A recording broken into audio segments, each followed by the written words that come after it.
is if you are a health and safety officer, okay, so you will be definitely going on with certain plans and system, right?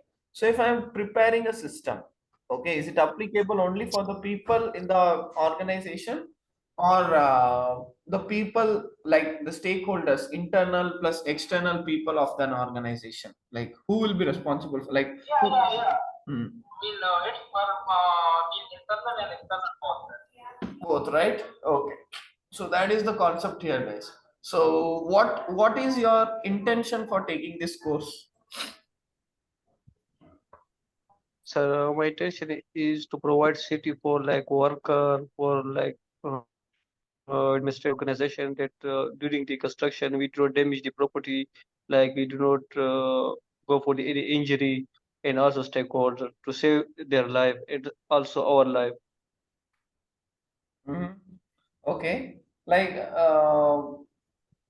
intention in the sense, like, okay, so since you are working or else planning to work, right?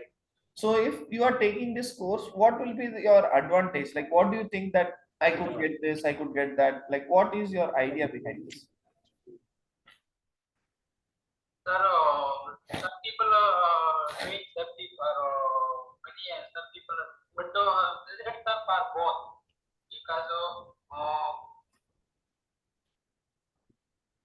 Mhm. Okay.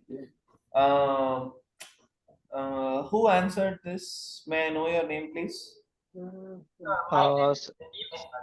Okay, can you, Nadil Ahmed, can you please rename it, because I'm seeing 880613. This is not your name here. If you are maintaining, yeah, just. I'm in duty, so that's why I didn't. Okay, okay. I just go directly go and join the name. Anyway, see, the attendance here now, I'll not be calling by your names, okay? I'll just see your name here and I'll just make a tick mark, okay? Because for the last batches and all, we were calling by the names and it took literally half an hour, 1 hour also, okay? So, yeah, just rename it, okay? So per day we will be taking two times. Directly I can rename, or I have to go make rename and No, no, no. Directly also you can rename. Directly just go to your naming session and you can just rename it to your original name. Okay. Okay, okay, sir. Okay, sir. Yeah. Thank you, sir. Because per day we'll be taking like 2 days, sorry, two times attendance. Okay, our morning attendance and afternoon attendance. So if we are seeing these numbers, then it is clueless. We will be staying like clueless. Okay, it is all automated. Okay, so yes, those who have named it as iPhone or Xiaomi or Android, please rename. Huh?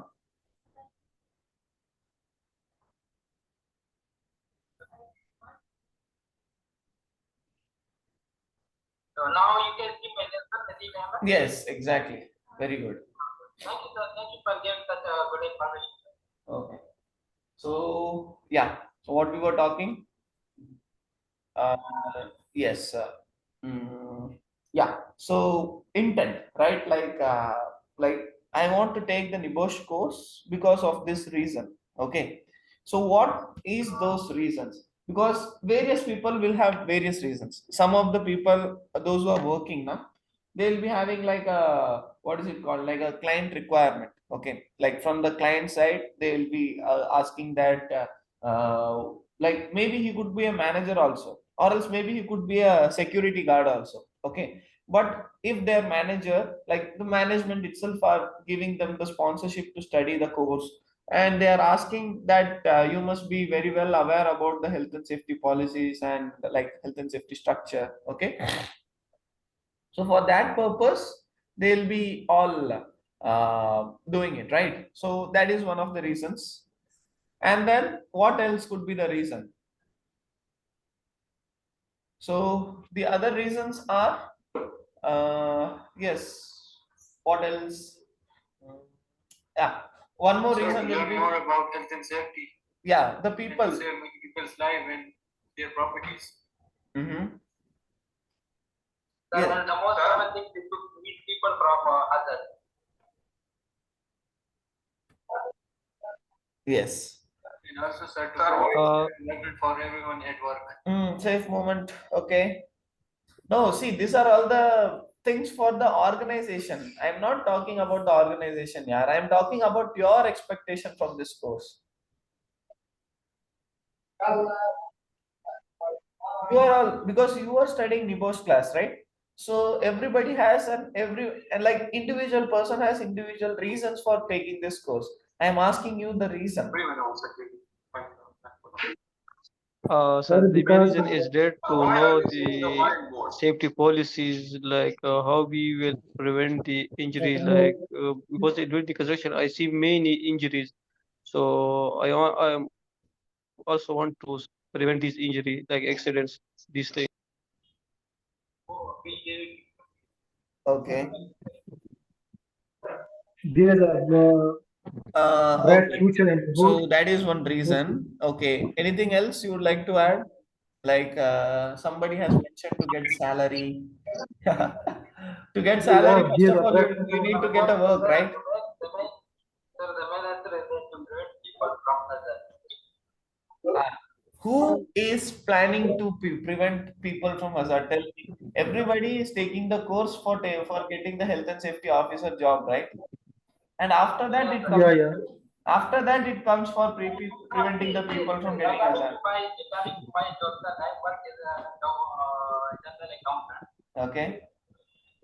So I'm already getting enough salary, which is more than 3,000. So why I'm doing this? Because my most thing is that to build people and also for family. Sir. That's the reason.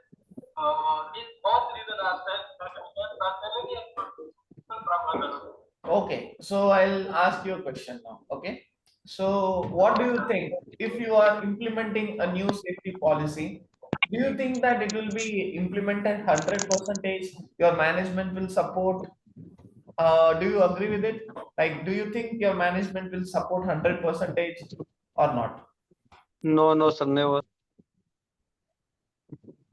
Why?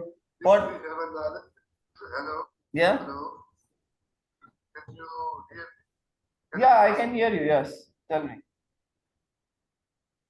Sir, if we have a knowledge, we have a, we can convince our management by giving arguments about health and safety.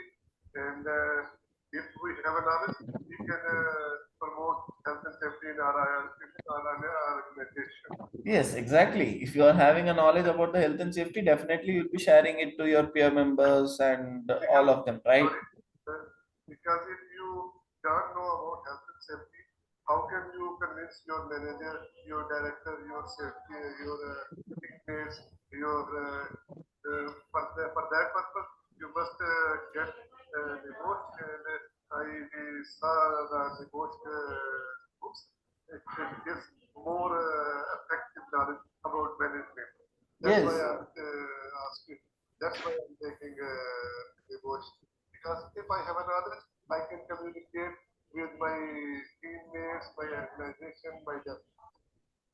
What is wrong, what is right, what is benefit for our organization to make a good culture in for health and safety.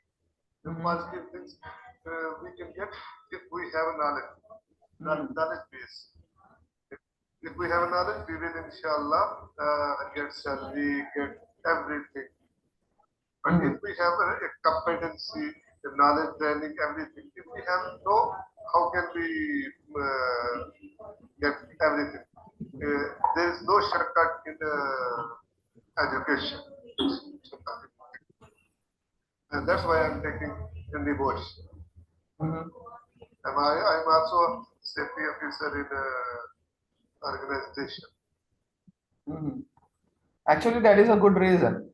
And then my question now is, okay, so even if you have total knowledge now, okay, so you are 100% qualified, you are now a NEBOSH, like approved from NEBOSH, you have a certification and all. Now, if you want to implement something, okay, and it has a big budget, maybe safety budget, it is somewhat big, okay. and you are trying to convince your management, and your management is also agreeing with your point, but do you think that they will support you with the payment terms or with the health and safety? Okay, so even if they are supporting, do you think that in real it is going to be implemented 100% or not? That's my question now. I will No, sir. answer inshallah about that. If you know that if someone you know that every businessman, every wants to get more. If he promotes activity, he promotes health and safety culture, it will affect its reputation.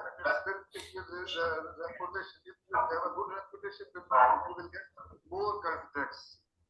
You will earn more. If you promote health and culture, you will get more earning. You will get contracts.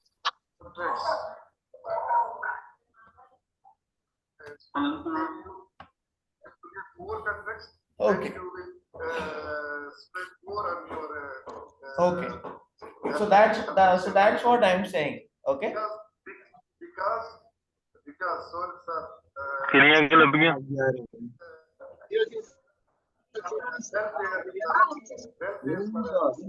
Organization. If we promote health and safety, we will promote our budget also. If we have a good in a market, more and more that's my point. Excuse me, sir, may I put some points? Yeah, sure.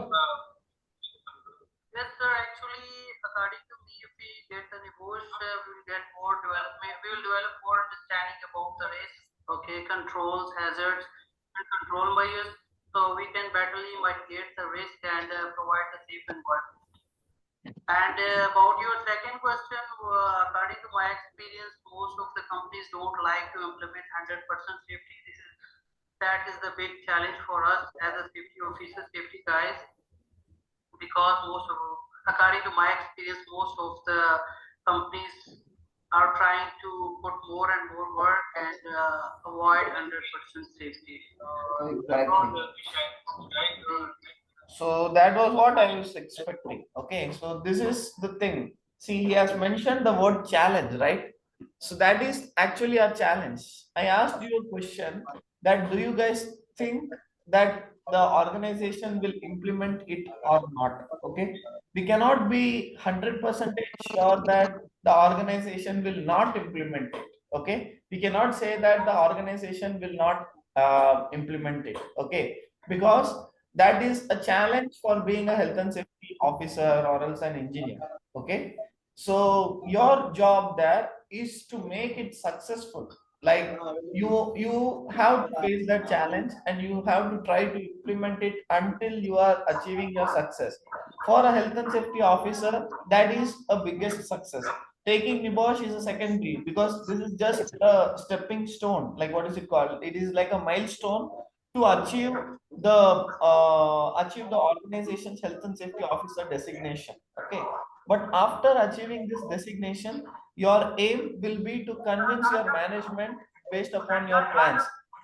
Share Zaman, kindly switch off your mics. Mute yourself.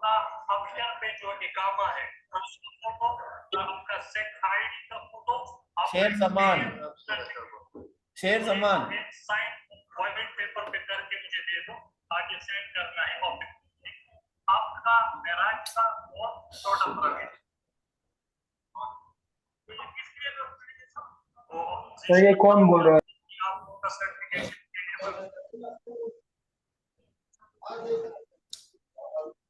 Okay, so now what we were talking, yes guys, I'm repeating it again. If you are not if you are not talking to me, kindly mute yourself, huh? Only if you are like a person who is switching on your mics, they have to talk to me, or else they should not. Because see, this shares about, he has switched on the mics, but he was talking to someone else. Okay, so it is literally disturbing the whole thing.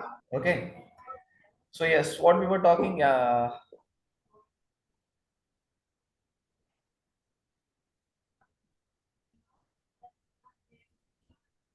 Okay, right, right.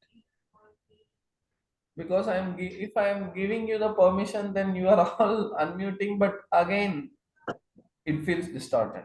Okay. So, anyways, Yes, sir. Hello, sir. How are you? Sir, we were talking about Sir, challenges. yes, challenges. my voice is clear. Okay. Sir, Hello. So, yes, hello. Hello, sir. Yes, hello, Faisal Siddiq. Sir, how do you Hello, whiteboards? sir. I'm not.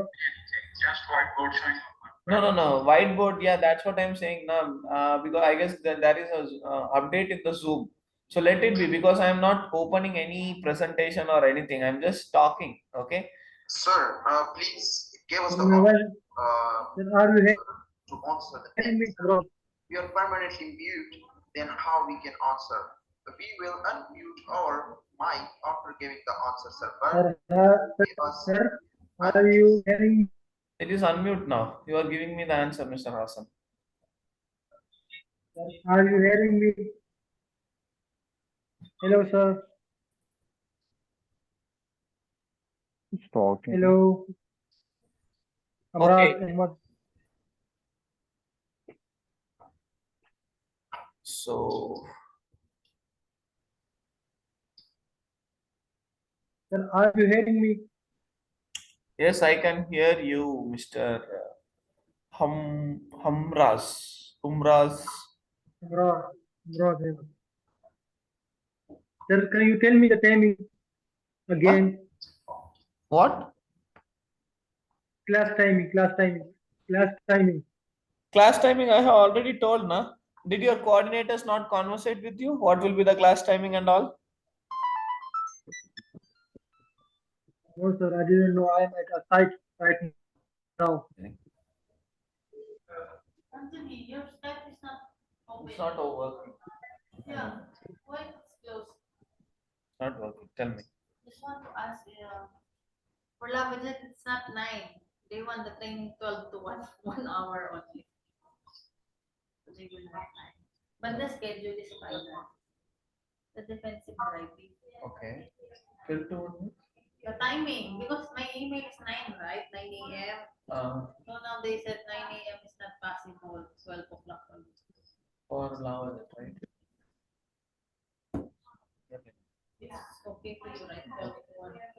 At least if Until that time, I you can- like for you need to finish your exam before you're leaving the office.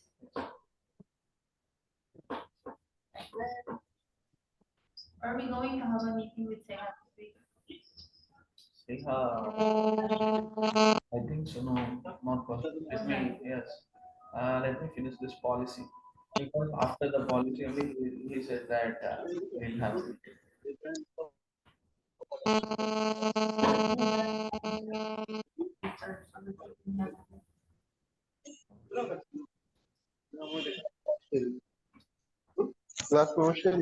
Okay. So yes, what we were talking, Hello, sir. we were talking about the stuff, right? Like challenges. Okay. So being a health and safety officer, what are all the other challenges do you think we would face? Hello, sir.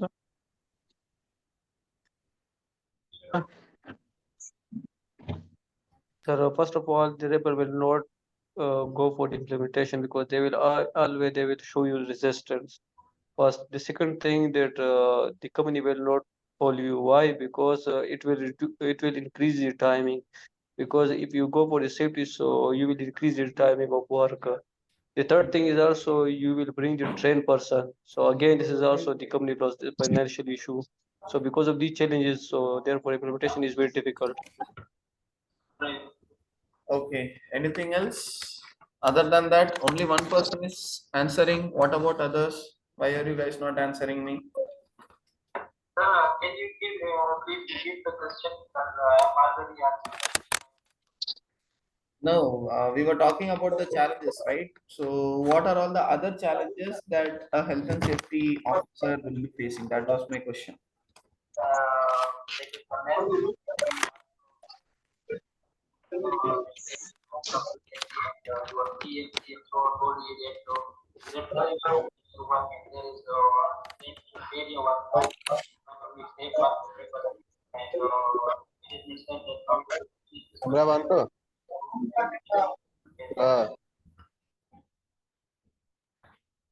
Hello, sir. Yes, Mr. Hafiz.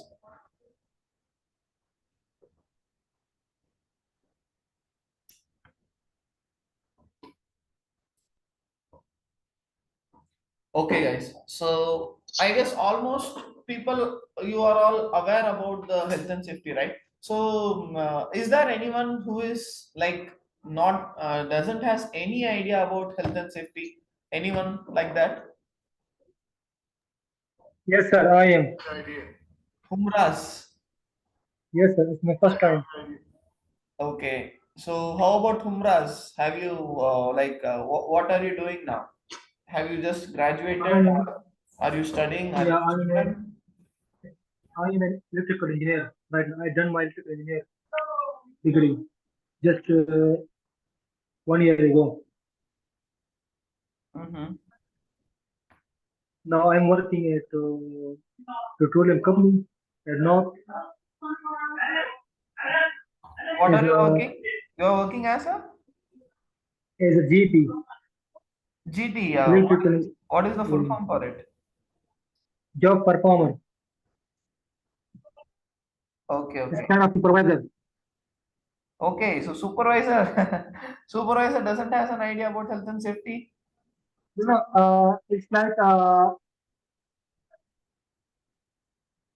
It's like supervisor. I just work in electrical side, not on safety side. That's why. No, yeah. Every work has this health and safety. Not only health and safety. That's what I asked as a first question. You remember? Are you like only the health and safety person, individual is not responsible for the health and safety, right? Health and Yeah, yeah, safety is yeah, a yeah. group. Like health and safety means Yeah, yeah. it should be in a group. Like all the people are Yes, responsible for their own safety and the yeah. others also. I know. I know some basics. I know some basics, but I want to learn from starting. Like I have interview in a few months, so need to learn everything about health and safety. Okay. Okay, thank you, sir. Okay. So yes, what do you guys think now? NEBOSH is going to be tough or easy? Tell me. Yeah, it's quite tough, but inshallah we will get answer. Okay, NEBOSH is actually, I'll make this very easy. No, Capriol 10029. Just now I mentioned you have to change your names. Why are you not changing? How about this 880613254557? Why are you guys making it very complicated? Yeah, I'm telling you, if you are not changing your names, then you will not be marked with the attendance. It's for your good. If you are changing, change now. Okay. So, anyways, yes. So NEBOSH is not going to be very tough. Okay, NEBOSH is actually very easy. I'll tell you. Okay, why I'm saying it very easy is because the people like NEBOSH is something. Health and safety. Okay, it's very basic thing. From this basic in the sense like it involves literally all the activities that we are performing, whatever we are seeing in front of our eyes, whatever we are doing, everything has safety. Okay, for example, okay, for example, do you guys use rice cooker? Yes. Okay, Yes. Yes. so even the rice cooker has a Yes. safety. Do you guys know it? Yeah, yeah. Yes. So what kind of safety it has, tell me? We can't open It's No, If if you open, it will be blast. okay, if you open it will blast. So what is the safety precaution for it? What it gives? it's they have some equipment we need to put on them, like Yes, in the top side of put vessel Sir, we will release pressure first of all. yeah, Exactly. This to is the answer release I want pressure. here. I don't want this whistle. I'll blow the whistle. No, tell me the exact, because you are all going to become a professional now. Okay, so you should mention that we are going to release its pressure. Okay, yeah. so for releasing the pressure, at the top there is a pressure relief valve, and that valve Yeah. actually acts as per the pressure, like the set value. Okay, so now if the pressure is built up in the cooker, it will just pop up, release the pressure, and when it is moderate, again it just goes down, right? And after that, Right. so okay, so now I have a doubt here. So now if the pressure there is built up totally, okay, now the pressure relief valve which is at the top, okay, if it is not working properly, sometimes it gets jammed, right? Because it is just a, what is it called, it is just a device that goes up and down, right? So if it is jammed, okay, jam means, you know, right, if it is corroded, or else if it doesn't goes up, so what will happen next? Go. That See, will Sher cause Zaman, again, You should put down switch off your mic, the Sher Zaman. pressure I'm cooker here from talking about a topic. Why are you unmuting and you are talking something else? Sir, we will let it cool down. The pressure will decrease automatically. No. Okay. How do you know that the pressure has built inside? You don't know that, right? You are waiting for 5 or 10 minutes, but still there is no whistle. You are waiting for it, but still there is nothing. So what you will do now? Tell me. we will close the calendar or guess something. Okay, even if you're switching off the gas, see the pressure that is built inside is already present, right? So what you will do next? Yeah. Hello. We will release them manually. By Okay, so hand have maybe. you seen in that cooker there is one whistle, right? Have you seen just far from that whistle, you can see there is one hole, like a, it will be circle in shape. yes, yes. Yes. Sir, like a So cap. yes, see, the pressure builds within seconds, guys. Okay. For example, if I am switching on a cooker, like there is a rice cooker, okay. So if I am switching it on, okay. So what will happen is within 1 or 30 or 40 seconds, the pressure will build, the whistle will go up, and again it comes down. Okay. So if it doesn't happen, then what will happen, within 1 minute itself, the pressure will be built up. Okay, so there is a chance for bursting the whole cooker. So for that purpose, there is one more valve also present there. Okay, in that one more, yes, there is one more valve. Okay, and it instantly releases. So there is a membrane coated in that, and that membrane actually gets activated now. And then what will happen? It just as soon as the membrane is activated, means there will be a poke. What is it called? Like there will be a hole created which releases the pressure, which gives you the safety also. Okay, so literally from a cooker itself there is a precaution. If something happens, there is another one more precaution which helps you in the safety. Okay, so safety topic is something which, first of all, we look with the precaution. Okay, sorry. First of all, we will take the risk assessment. Risk assessment means what could happen. Okay, what is the consequence, plus what is the likelihood. Okay, so after conducting the risk assessment, we will see the control measures. We'll try to build up the control measures. Okay, and that control measures is actually termed as the precautions. Okay, so even though even though if you are trying to be precautious, okay, but sometimes see accidents will happen, right? So if the accidents happen, next what you will do, tell me.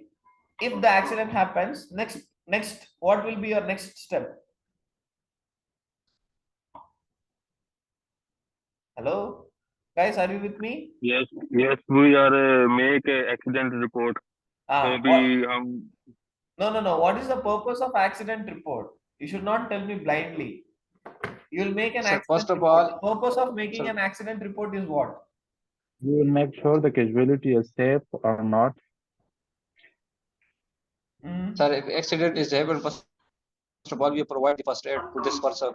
Then we will call to emergency. Like if he is more serious injured, so we will call to ambulance, and we will go after the report this thing.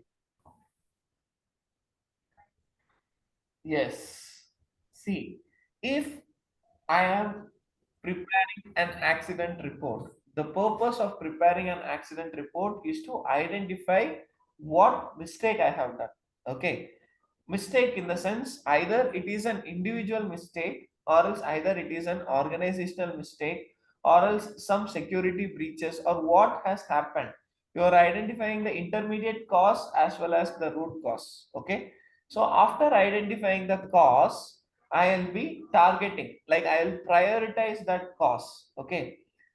After prioritizing it, I am going to make a precaution. Like again, I am going to implement a control measure which will help to control this kind of accidents in the future. Okay. Our major motive for creating an health and accident report is to not allow in further the same mistake to happen.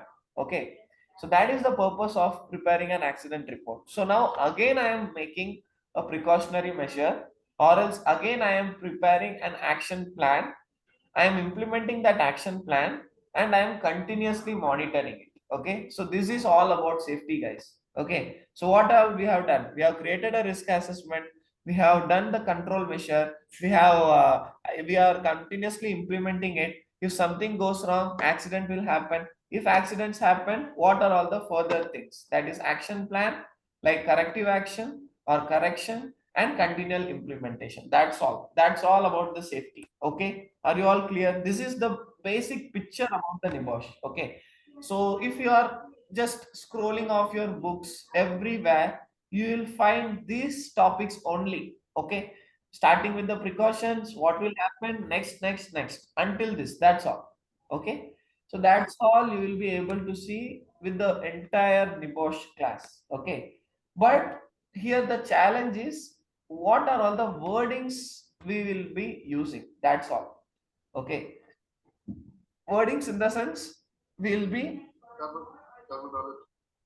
yes, to have the knowledge about at what stage, what decision we have to take, what wordings we have to put, how to convince the management, what is the management role, what is your role, because you have to understand these things, right? So that is what the whole system is all about. Okay, so welcome all for the NEBOSH class.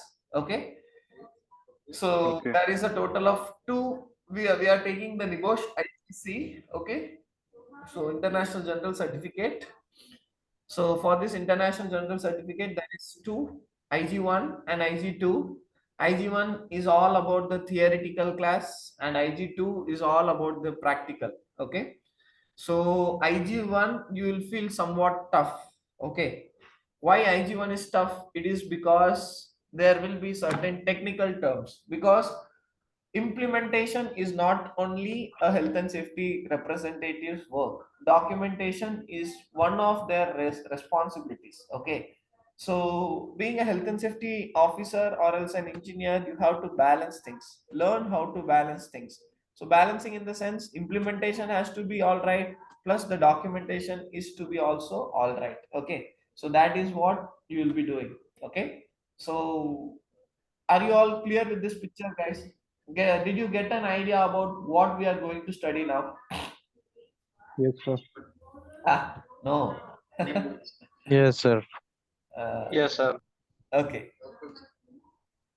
Anyways, health and safety, I was taking a big lecture now, right? Yes. Okay. Yes, sir. When will be the next class, sir? We have not yet finished first. When When will will be be the the next class? That's what I'm saying. Now I have not yet completed the first class itself. We'll talk about it later on. It's going to, I told, I Okay. mentioned, it is going to be a long journey. At least 9 days of the class you are all going to attend. Okay. The next class is Okay, sir. tomorrow. The next class is day after tomorrow. And then it just goes on until the week off. Okay. Okay, So sir. there is 1 day Okay, break sir. in the class. Yes. Okay. So I'll tell you now about the break timings and all. Okay. So since almost we have completed 1 hour now, I have started from 10 o'clock. Yes, 9:50, I guess. Yes. So yes. So we have started from 9:30 till 1 o'clock. Okay. So as I'll go with Okay, the sir. UAE time. Huh? I'll go with the UAE time. Please convert it to your own time because there are multinationalities here, not only Pakistanis, not only UAE. So since we are all under the UAE time zone now, okay. So 9:30 will be the class timing start exactly. Okay. So I request you all to join the classes by 9 o'clock itself. Okay. Why 9 o'clock is because for what is it called? Like for getting everybody assembled here, it takes 9:30. Okay. So I'll start the class by 9:30, but until 9:30, you all have to join the classes. Okay. So 9:30, I'll just go directly with the topics. I'll not wait for the people those who are joining late. Okay. So you have time till 9:30. So everybody has to join until 9:30. Okay. And then the next thing is 1 o'clock to 2 o'clock will be the lunch break. Okay. From 1 to 2. 1 to 2 means it is going to be like 1 hour. Okay. Now what time zones I'm telling is all as per UAE. Yeah? Convert it yourself to your own time zones. Okay. So 1 to 2 is going to be the lunch break. And after 5:30, like maximum I'll try to wind up within 5:30. If not possible to wind up within 5:30, it will extend till 5:45 or 5:50, maybe 6 o'clock also sometimes. Okay. It's based upon the responses that I am getting, plus it's also based upon the mood that I have. Okay. So 5:30 will be maximum. Can you divide this time into two parts? Morning and evening? No, not possible. Is possible or not possible? Not possible. See, you are all committed to 1 o'clock to 6 o'clock. Sorry, morning 9:30 to 6 o'clock. Okay. I'm giving you a break in. Sorry, we have a. I want to say something because we have also working in organization. Yes, I know that. But still, you are committed to take the NEBOSH class, right? Yes. So if you are committed here, then you have to look for both. You have to be present here plus present to your organization or to your work site also. I can't help here. Okay. See, for just for see here, just for listening the class, you are saying that I am committed. Think about me now. From 9:30 to evening 5:30, I have to speak to you continuously without a break. Like I'll take some breaks, but still. Yes. Okay. So that's what I'm saying. Okay. So yes, definitely I'll give the breaks. Don't worry. Okay. I'll not continuously go by the classes. Okay. Definitely I'll be giving you the breaks and all. No worries. Okay. Anyways, It will be your kindness. yes, that's by the way, I was mentioning yes, the break timings. Okay. 5:30 maximum, I'll leave you all. Okay. So in the between, so now 9:30 to 1 o'clock is our class, right? In the between, maybe I'll give you 1 or 2 breaks. Okay. So if you are talking more, or else if we are feeling somewhat bored, okay, I'll just give you some refreshers, some icebreakers. Okay. I'll just give you some breaks in the between. And after 2 o'clock also, I'll be giving you enough breaks. So don't worry about the breaks and all. Okay. So yes, it is going to be an interesting sessions. Okay, don't worry. We are all here to get the pass mark, and also Nbiz is getting a very good results nowadays. We have got for the last batch result that we have got now. there is almost 15 students with the distinction pass, and 86% of the students has passed the exams. Okay, so we are getting a very good pass results. Okay, and don't worry, I am the tutor for all. Okay, so yeah. It means that it is just because of you. Yeah, I can say so. Okay. We appreciate your effort, and also we see how you transfer your knowledge to others. It's a good. Yes. Okay. So thank you. By the way, Nibosh, like I am in the field for, yes, somebody was talking something.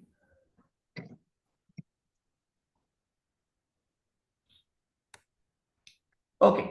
So let me just tell you about what qualifications I have. Okay. So I have completed BTech. Okay.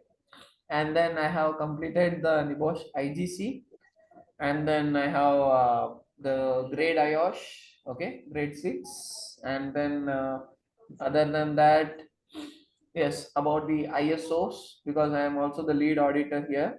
Okay, so lead auditing in ISO 9, 14 and 45 with IRCA approval.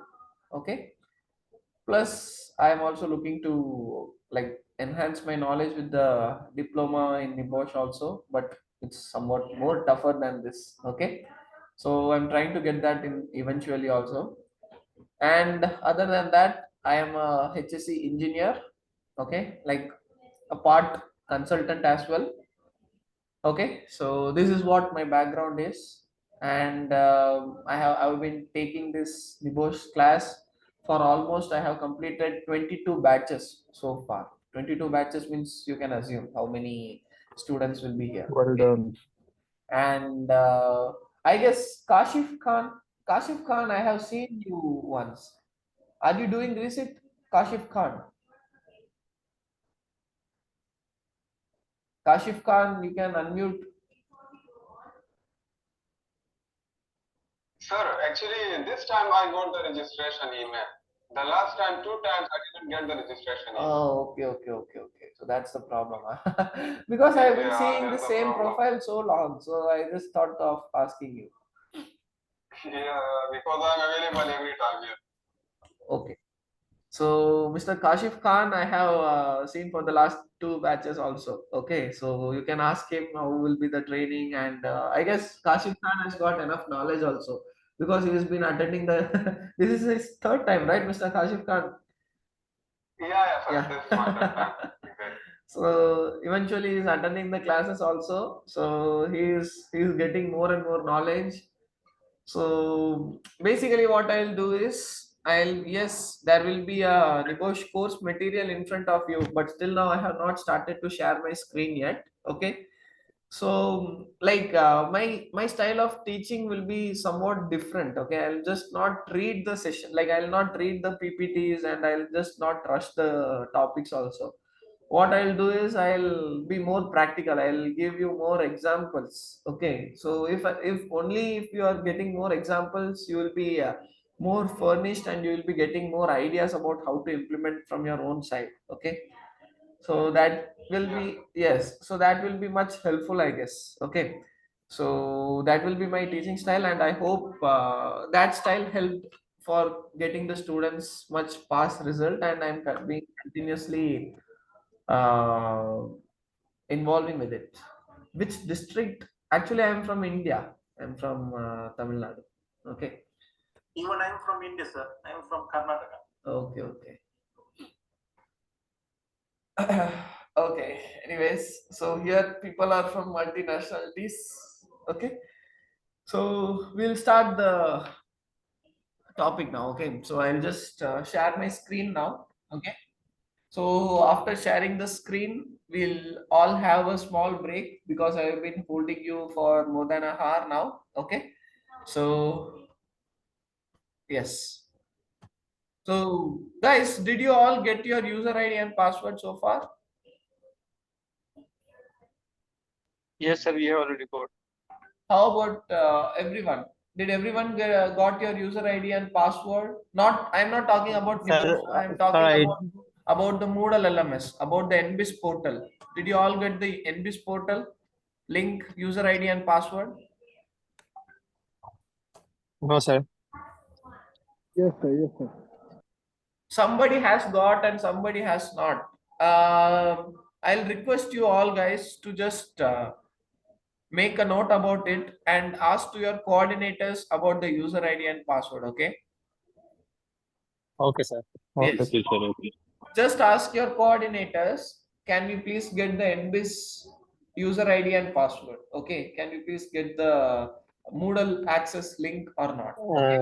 Because Sir, I have an innocent question because I am very new in the site.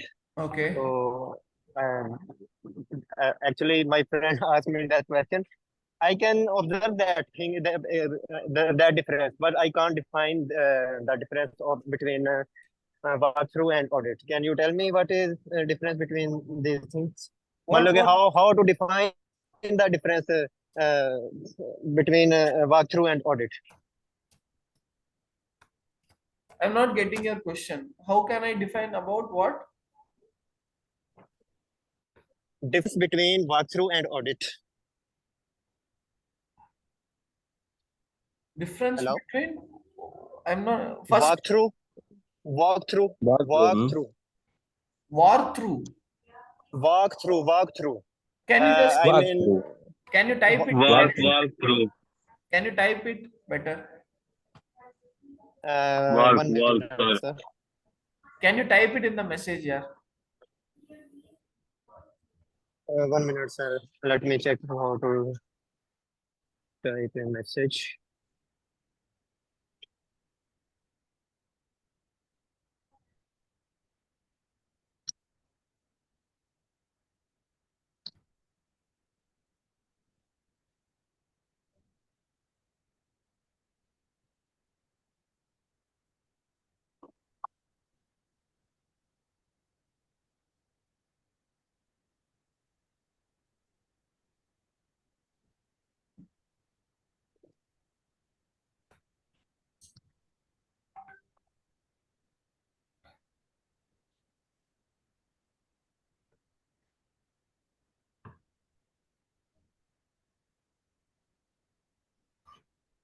Did you message?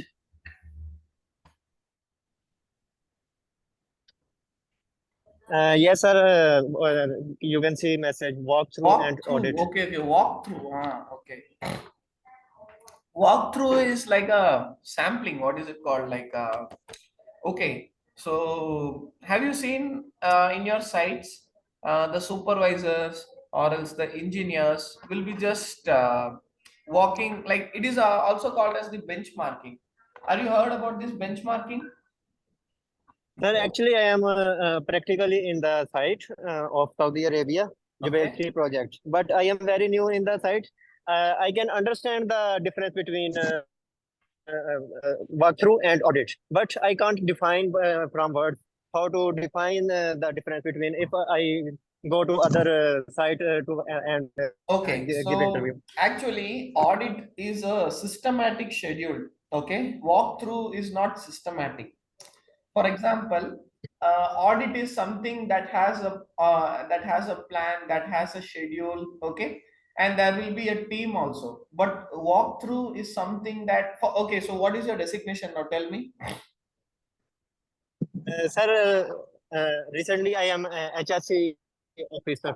Okay, you are a HSC officer. Okay, and Yes, which site are you on? Like, are you like? Sir, it is a water desalination plant, water purifying plant. Okay, and let's go with it. Okay, so you are in a water desalination plant and you are just making some rounds. Okay, like you are just making a safety round. Okay, like what is it called? Like a general round. Sir. Okay, so at that point, if you are Yes, sir. seeing certain what is it called, like you are able to find out any unsafe activities. Okay, for example, there was a like there usually there will be the compressor room, right? So from the compressor room, you are able to see an abnormal activity. Like usually the compressor room creates a huge exhaust noise, okay, like because it will just depressurize itself, okay. So at that point, you are able Yes, sir. to hear some huge noise, okay. So if I'm able to hear this huge noise, what I'll do immediately, you are feeling that it is abnormal, okay, but you are just benchmarking it. Immediately you are making a call to the like mechanical team, and they are doing, like they are starting the maintenance task here, okay. So at that point you will be using this walkthrough, okay. You can say that I just walk through this zone, and at that point I have found this error, and immediately I mentioned I notified to the maintenance team. Now it is under control, okay. So at that point we'll be using that. Next point is audit. Audit means it is a systematic one, okay. Systematic in the sense you will be having a separate team here, okay. And with this same separate team, you will not only look onto the practical things, you will go with the documentation also. So you will check documentation plus implementation, okay. For example, audits are classified in different forms in the sense internal plus external. So basically, if you are doing an audit for a water salination plant or water desalination plant, means it is an internal audit, okay. If I come to your organization and do an audit, means it is called as the external audit. Don't worry about the audits and all, we will learn. It is under element number 2, okay. But this is just an introduction about that, okay. So are you clear now, clear with the walkthrough and audit? Yes, sir. Yes, sir. I am clear now. Thank you very much for this. Okay, so am I shouting, or what is it called, like is my tone so high because I am feeling much exhausted now? Is it clear? Is it normal, or I should reduce my voice somewhat lower than the previous? Is it okay? Is it not normal? It is normal, sir. Okay.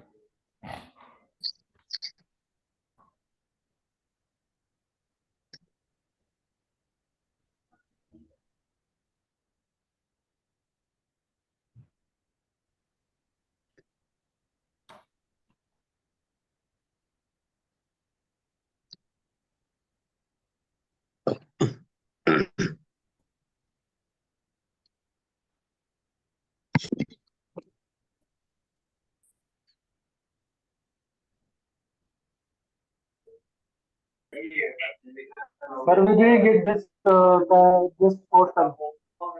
Yes, that's what I'm So saying. model. Wait. Let me open in just a second. I'll explain to you. Wait.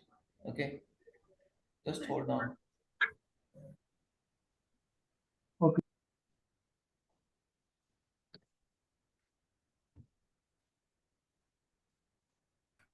Okay.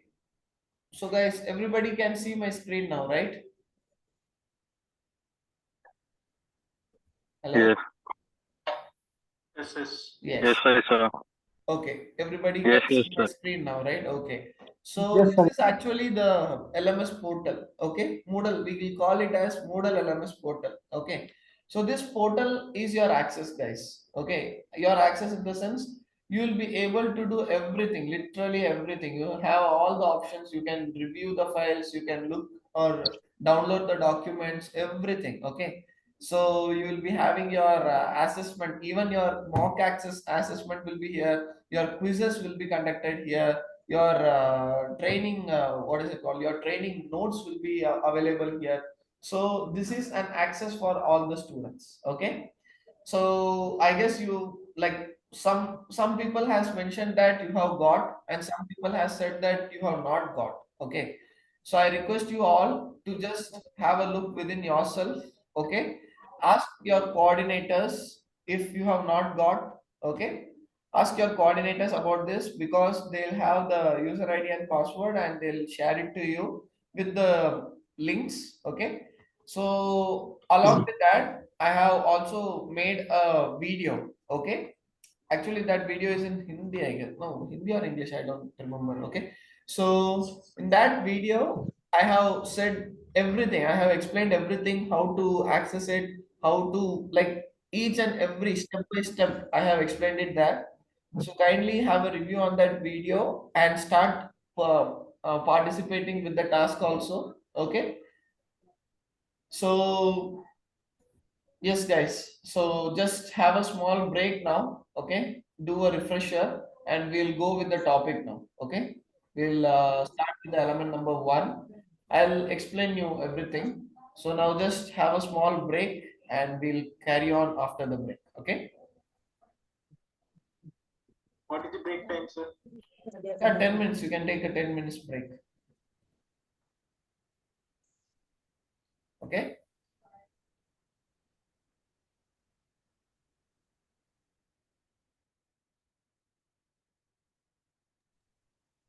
And especially while taking the breaks, do not leave the session. Okay. If you're leaving the session, maybe you'll forget. Just stay online and be mute yourself and go for the break. Okay. Okay. Okay, inshallah.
Hello, sir.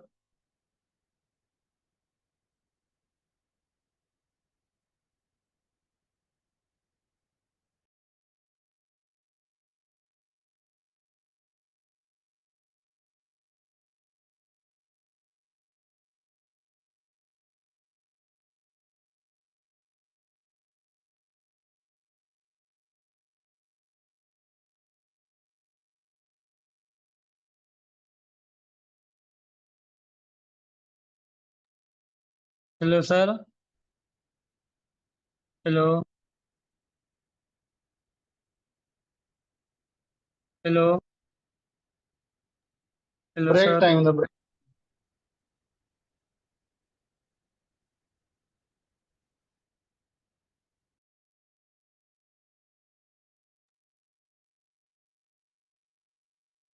Break पे गए हैं सारे लोग। Okay.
दरवाजा सही करके बंद कर दो।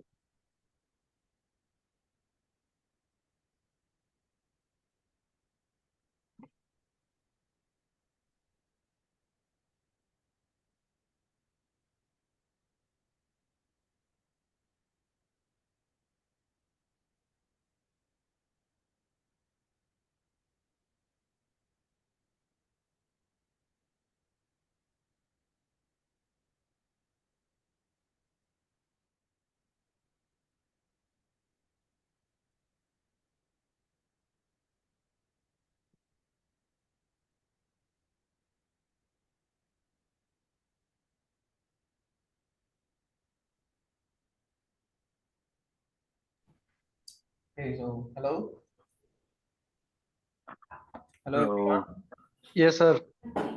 Yes. Can you make this one? They cannot hear anything, student. I did not even talk. I was muted. So yeah. When you talk, you can hear. Okay.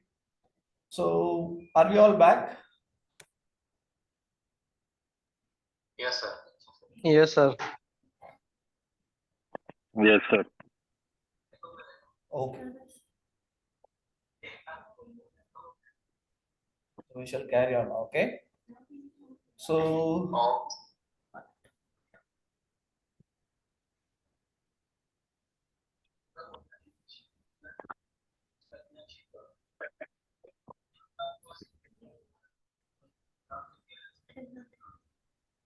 yes. So we'll start now. Okay. Yeah. So this is the element number 1. So first topic we are going to enter here now. So far I have given you the course introduction and all these things, right? So we'll directly jump into the topic now. Okay.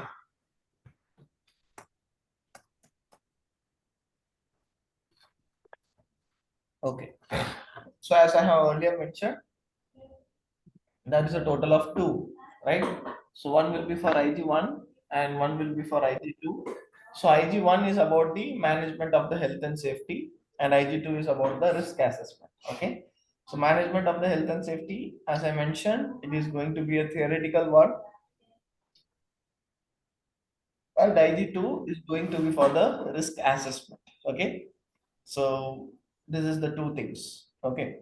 So under first IG1, there is a total of 4 elements. Okay.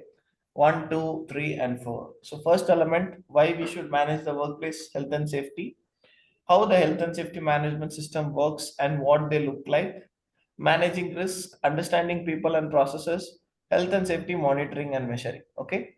So a total of 4 topics for element number 1. And then there is element number 5 to 11, which comes under the IG2. Okay. So IG2, it is also considered as, so this what is it, like the 7 remaining topics, right? 5, 6, 7, 8, 9, 10, 11. Okay. It can be also considered as the hazard category. Okay. So see here, it is all about the hazards that it is been mentioned here. Okay. So it is also called as the hazard categories. So physical and psychological health, musculoskeletal health, chemical and biological agents, general workplace issues, work equipment, fire and electricity. Okay. So a total of 7 elements for IG2. Okay. So this is the basic topics that we'll be covering throughout this session. So it is going to be 8 to 9 days of session. Okay, and literally it is going to be very easy. So you should not worry about whether we will be getting pass or what will be the consequence or like what is it what else, like what are all the other worries you'll be having, like is it going to be boring session? Yes, sometimes yes, sometimes no. Yes, in the sense only the part where we are going theoretical. Okay, no for the practical things. So sometimes it will be boring, sometimes it will be very interesting.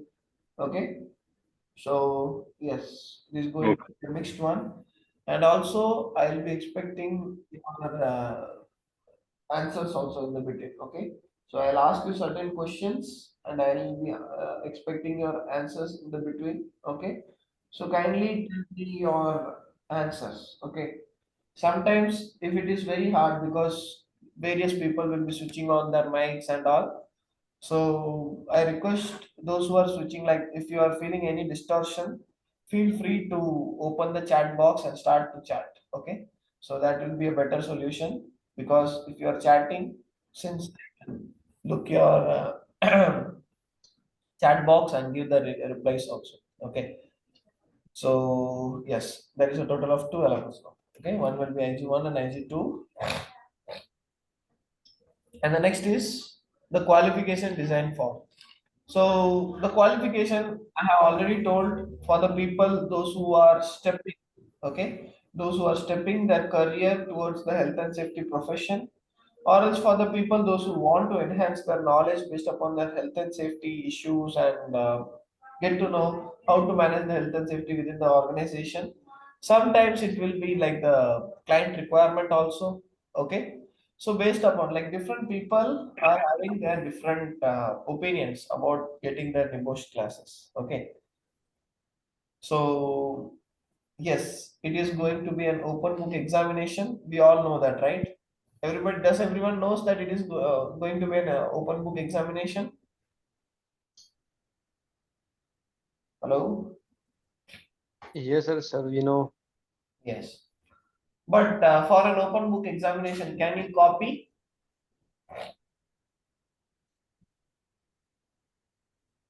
Hello? Sorry, sir, I did not understand. See, it is an open book examination, right? Open book examination means what? I can get the notes from wherever I would like, right? So I can explore internet. Okay. So after exploring internet, can you copy and paste it to your answers? No, sir. Okay. So No, sir. instead of that, what shall we do now? Tell me. Sir, we will write our own words. Exactly. Okay. So even though if you are getting your references, because the references is very important, that is why it is mentioned as open book examination. Okay. So you'll be having various references from various websites, books, or else anywhere I would like to go. Okay. So based upon these references, I should not copy and paste it to my answers. Okay. It should be on your own. You are taking it just as a reference. Okay. So various people will be nowadays chat GPT plus there are various AI tools also. So they are taking their answers from this chat GPT or else what is it like the Bing ask questions. Okay. And finally they are uploading it to the answer sheet. So if you are doing such practices, it will be easily marked. Okay. You will be getting easily you will be getting malpractice. Okay, you all know what is the consequence of malpractice, right? 2 years you will be banned from the NEBOSH. Okay, if such happened, it means there is a total of 2 years ban. Actually, this happened to one of our student, maybe previously, maybe two batch past. Okay, so what happened was literally he was not at all attending the class. Okay. Not at all attending the class. Like even though if he was attending, he just switched on the class and then he just went on performing his activities, and like this I was giving them a lots and lots of intro, like what is it like yes, I was giving them lots and lots of instructions. Okay, so I guess that that particular person was not listening to those instructions, and he just copied and pasted from the internet. Okay, and he got a malpractice. There was a total of 2 years ban. Just now we have got the email also. They will be officially doing an investigation and find out from where you have malpracticed, and they'll directly give you a mail that you are banned from the NEBOSH portal for 2 years. And after 2 years, again the NEBOSH portal will be open for that particular delegate. Okay. So this is like a practice. Okay, this is regulations been followed by the NEBOSH. So we cannot overrule it. So do not do such practices. Okay. So even though you are getting your answers from any portals, just read it, understand it, and write it in your own sentence, in your own way. Okay.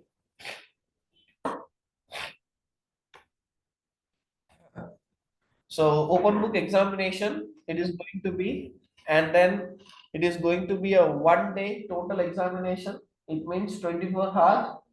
As per UAE time, the portals for the exam for IG1, it will open by 3 o'clock as per UAE time. Okay, and 4 o'clock as per Pakistani time, 4:30 as per Indian time. So Saudi or Qatar or Oman, you just see as if your timing. Okay, calculate it with the UAE timing, or else from the UK timing also you can calculate. Okay, so that will be the timings, and 24 hours means 24 hours exactly. Okay, even if it crosses 24 hours 1 minute means you cannot submit your examination. Okay, so always make an assumption that you have to submit your exams, your answer sheets before 1 hour itself. Okay, so make a schedule accordingly and do not skip your time. Okay, so if you are skipping your time means you will be not able to submit your answer sheets. Okay, so that's all about the exam information. And then for your exams you will be getting a huge scenario. Okay, so I suggest you all to print out that scenario because it will be in a PDF format only. So you have to just print out that scenario, because you will be referring that scenario for writing your answers. If you are okay, some people will say that I have a very good memory power, I can read once or twice and it's fixed on my mind, but it doesn't work for the NEBOSH. Okay, so I suggest you to take a printout and then read your questions accordingly, and wherever it is applicable you have to refer with the scenario and write your answers. Okay, write your answers with your own word, do not use AI help. And also you have to refer the scenario again and again, and mention the term as under the reference of the scenario or as per the scenario's reference, or else as mentioned in the scenario. You have to use these terms again and again with the answers. Okay, so only then the evaluator will be very confident, or they'll be feeling somewhat like, okay, so this delegate has been referring the scenario for each and every questions. Okay, so these are all the tricks for passing your exams. Okay, so for example, you can see here there is one task, right? Discussing moral reasons for managing the health and safety. Okay, so it is for the IG1. So moral reasons we will see now. Okay, moral reason, financial reason, legal reason, every reasons we will see. Societal reason. Okay, so all the reasons we will see here now. Okay, so you have to go to that appropriate topic. Hey, who is this marking here? Guys, I don't like this. Huh? Do not mark uh, in the screen that I have opened. Some people have started to annotate. Okay.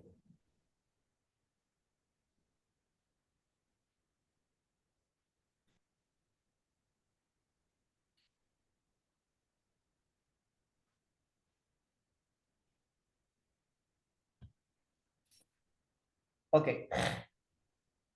So most of all the questions will be with various different marks in marking system. Okay. For example, if a question I am getting with 10 mark, okay, 10 mark is the question. Okay. So I should not write only 10 points. Okay. Or else not only one paragraph that holds a 10 points. You should not write in a paragraph format. Always go with the points. Always go with the points. Okay. Second thing is, do not open what is it like do not use different texts. Do not use different formats here. Okay. For example, I am choosing one format, that is Arial, Calibri, or else Times New Roman or Pelantino Linotype. So you need to use that single format for the whole paper. Do not mix it with the things. Okay. And then what else? Yeah, do not make different colorings here, because I know that you are all skillful with the word, or you want the paper to be colorful. You think that okay, if we are putting some additional colors, it will be attractive. But no, they'll not feel attractive. Instead of that, they'll feel irritated and they'll just cut off your marks. Okay. So do not write the answers with different colors or formats. Go with one and make the same format for the whole question, for the whole answer sheet. Okay. And then it should be very much relevant with the information. Okay. Don't put something from another sites and make a match and finally compile it with one answer. So if there is a total of 10 marks, then you have to write it at least 13 or 14 points, guys. Okay. Why I'm saying you is because if I am writing only 10 points, maybe 1 or 2 points will be what is it called, will be irrelevant, or they'll not feel it as correct. Okay. So for that purpose, I need to write 1 or 2 points extra than that. Okay. So we'll go with 3 or 4 points itself. Why to make it as 1 or 2? We can show our skills here, right? So are you all with me? If there is a 10 mark question, then how many points will you write? Tell me. 13 or 14. Yes, exactly. It should be 13 or 14 points. Okay. At least. Sir, I have another question. Like during the paper, like you told me that we cannot use GPT. So then what is the best source for writing a paper? For writing a paper, your manual. Do not trust on chat GPT, because see, AI is giving you an answer. Okay. Do you think that AI, the same AI, cannot detect whether it is its own answer or not? Tell me. You are all using No, the, yes, you are all using an AI software to get the answers, right? yes, exactly. Okay. So, do you think that the NEBOSH team did not arrange another AI to detect which is the AI answer and which is the own answer? Do you think it or not? Tell me. Yes, sir, they can detect, but the thing is, sir, can we get an idea from the chat GPT during the paper? See, I am saying that you can get the idea from wherever you like, but you cannot copy and paste from it. That's what I'm saying you. Okay. You can get an idea. After getting an idea, write it in your own sentence. Okay. Yes, sir, definitely we will use our own stance, but the Yes. thing is that where we get actual idea, because during the paper there is a multiple books, so at that time we cannot find or read the multiple books.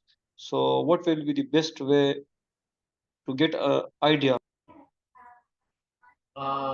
Idea for what? Idea for writing the answers or understanding Yes, the question. yes, no, like I will understand the question, but sometime I will not know about this answer. So where I can get the answer properly? You cannot get the answers anywhere. All you have to do Okay, is right. refer your RRC book. Refer this book which I am opening. You can see if the questions does not see. For example, if I am opening an answer, okay. So it is not mandatory that I'll get the answer anywhere I am looking for, because it is different like each month NEBOSH exam comes, right? But for each month the question papers are different, the scenario is different. Okay. So you cannot say that I'll be using this answer, I'll be using this, what is it called? I can get an idea from this answer. No, you have to create your own idea. That is what NEBOSH is. Okay. So if you're creating your own idea and writing the answers means, yes, definitely you will be passing the exams. But no, I'm using the chat GPT help for all the questions means ChatGPT repeats the same answer again and again. Okay, because I have also tried it. Because I have seen the papers, those who have used the ChatGPT. No need for finding out any AI system for identifying whether it is a ChatGPT answer or not. ChatGPT answer is very simple. If there is a new words, okay, because we know most of all nobody is here from UK or America, right? Because all using the same wordings. Okay, I can understand that some people has the hobby for reading the books, but still we'll be using the common terms. But some places people will be using some uncommon terms. For that purpose we will be looking for the dictionary. So if there are certain dictionary words, it means that it is a chat GPT answer. First clue. Second clue is chat GPT answers repeat the same point again and again. Okay. So that is another clue also. So it is easy for identifying the chat GPT answers. Okay. So do not go seek the help of the AI only. Trust yourself and write the answers with the own wordings. Okay. Create an Okay, sir. idea Thank you. from your own mind and write the answers. That's all I can say. Okay, am I clear? Yes, sir. 100% clear. Okay. So you will go by points or you will go by paragraph? Tell me. Sir, I will go in points. Yes, exactly. Should not go with the paragraphs. Okay. If you're going with the paragraph means you lose your like the whole paragraph will be considered as only 1 point. Okay. So why to lose your marks in that way, right? Better we'll go with the points. Okay. So for a 10-mark question, at least 13 or 14 points is very essential. Okay. Okay, sir. Yes. Good.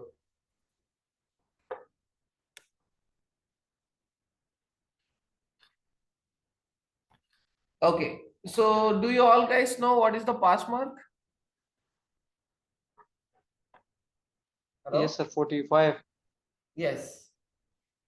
45 marks is your pass mark. Okay. So there is a total of 2 things for the IG1. You will be writing a written assessment plus there will be an interview also. Okay. So for the interview, I am making this point very clear. Okay. For the interview, you will be having to make a notice about what is your learner number, memorize your learner number, when did you attend your exams. Okay, it is very mandatory to know, because if you are changing the dates means you will be considered as the malpractice. Okay, because it is all recorded interview. Okay, and it will be sent to the NEBOSH. Okay, plus NEBOSH will be evaluating it. Okay, so the NEBOSH interview is very critical. They'll be asking you the question and they'll be dictating you the same answer that you have written. Okay, and your answers you have to explain, you have to justify why you have written that answer. That is the interview. Okay, so passing or failing is with your interview performance. Okay, why? It is because if you are if you are making any grammatical mistake while doing the interview, okay, or else if you are not confident about your answers, you are reading your own answer, okay, in that cases it will be considered as the malpractice. Okay, so do not do that mistake. Always do it in a right way. Once if you are committed with the NEBOSH, try to finish that NEBOSH. Okay, again and again, if you are doing the resit and resit and resit means you will be feeling irritated, and at a point you will lose your hope and you will stop, you will quit the, you will quit NEBOSH. Okay, so don't go to that extreme. Once if we are done, it means we have to do it in a very good manner. That's all. Okay, once and for all. That's all. Okay. So 45 mark is your pass mark, and IG2 it will come as pass or refer. That's all. It will not come with the markings system. Like it will not come with the grade. Okay. So yes, that's all, guys. Okay. So we'll go with the next now.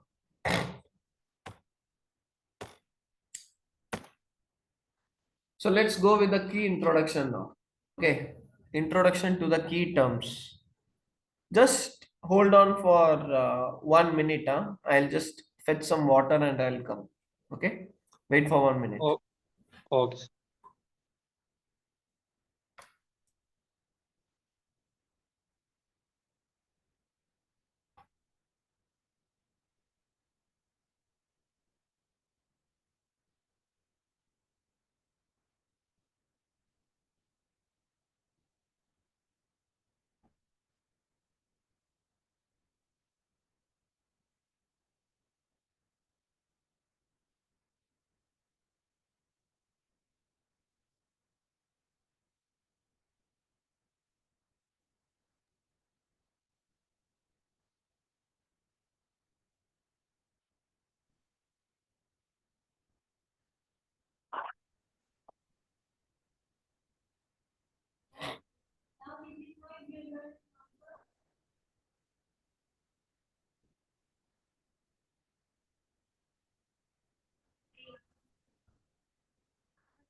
Okay, guys. So introduction to the key terms. So I want you all to answer me these questions. So what is a health? Tell me. Absence of disease. Only disease. Health. How can I classify the health? Like what are all the types of health I can say? There is a total of two So types. two types. Yes, Okay, yes, mentally and exactly. physically. Yeah, tell me the answer. What is it? One more time. So physically and mentally. Yes, exactly. Okay, physical and psychological. We can say it as psychological or mental health. Okay, so only two types. Okay, so physical means what and mental means what? Tell me. Physical mean like fever, like flow, like other like pain. Exactly, outer appearance. Okay, from your own body. Okay, so from your own body, there will be it will come with an appearance, and that is called as the physical health. For example, if I am feeling uh, uh, what is it, like if I am feeling somewhat dizzy, or else if I'm feeling a headache, or else there is a fever for me, so it reflects on my own body, right? So it reflects with my own performance. If I touch my body, then it will be hot. So that is actually the physical health. Okay, psychological health means it goes with your mental stability. For example, if my what is it called, like uh, I'll not be happy, I'll show a different type of an attitude. Okay, or else if I'll be facing lots and lots of stress and anger issues comes to my brain. So that is the psychological health. Okay, if a person, there is a saying na, if a person is happy, it reflects on their behavior itself. It means for a happy person everything goes right, but for a person who is depressed, more and more depression comes to his life because he is already depressed. So that is the saying, and it is actually true. Okay, so that is the health. Okay, now tell me, what is safety? Freedom from injury or any damages. What is it? Freedom from injuries or damages. No. Anything else? Any other answers? Safe working conditions. Safety. Are we looking only to the working condition, or we can go with everywhere, right? Safety is actually a precaution. Okay. Safety means it's a precaution.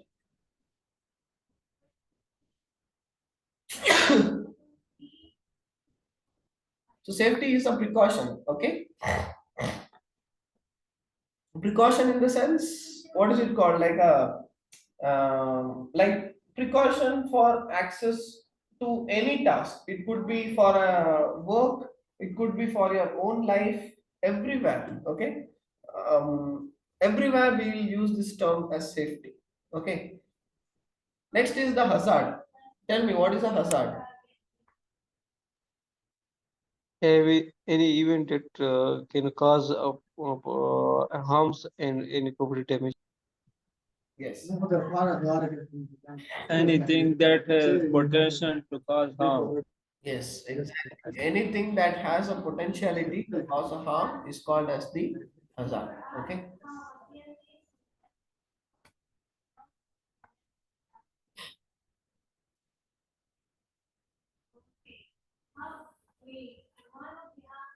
Okay. Now, what is the hazard identification?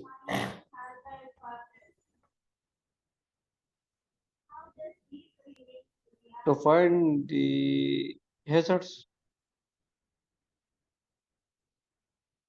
Hazard identification means? Mean to find the hazards? No. Their cause. Anything else? Find the hazards. Okay, it's somewhat relevant, but I want more clarity about it. What is hazard identification now?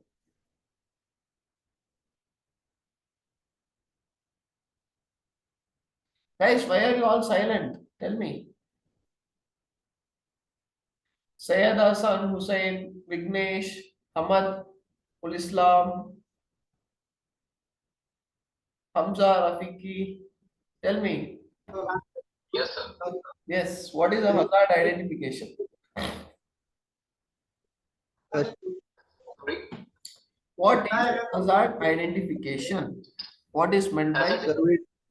Sir, we don't know about that. If you are on the site and you are seeing some hazards that are necessary for the safety for the workers working there, like someone is working on the height, someone doesn't use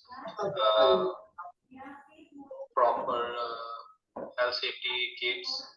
He is not using PPE. So these are the hazards. So there is lack of communication. There is so much noise. You cannot communicate with one and each other.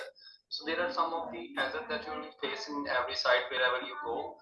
So you must, whenever you visit the site, there are so many hazards. First of all, noise, then lack of communication, then not use of the proper PPE, then if you're working on height and you're not using PPE, then there are mechanical hazards, that if you are doing work with the around the machinery and you didn't barricade the area, so anyone could come there and there must be some fatal accident and someone's life could be go. So there are many hazards you can count down in safety HSE. Okay, so in the whole, that's what I asked. Now you are mentioning all the terms now. Okay, so hazard identification is something that you are naming it. Okay, for example, the hazards is fall, slip, trip. Okay, but identifying the hazard means work at height. Okay. So that is the thing here. Okay. So that is hazard and like micro, like biological hazard, chemical hazard, work at height. So you are naming it, right? The consequence is something. Consequence is termed as the hazard. Okay. Hazard identification means naming it. That's all. Okay. Okay. Very good. Now, what is a risk and the risk assessment? Tell me. Risk assessment. No, no, risk. Let's go with risk first. No, no, no. Wait. Wait. What is a risk? We'll go with risk and then risk assessment. Tell me, what is a risk now? Risk is anything that will harm you, that you think that that will harm your safety or your health. That is we call risk. And assessment is that what we do for the preventive of that risk. What we do in the reaction of that preventive, in which you can say that it's a preventive mode for the risk assessment. Assessment is like you will assess the site and then you will make some points that will reduce the risk. Exactly. Okay. Yes. Any other answers?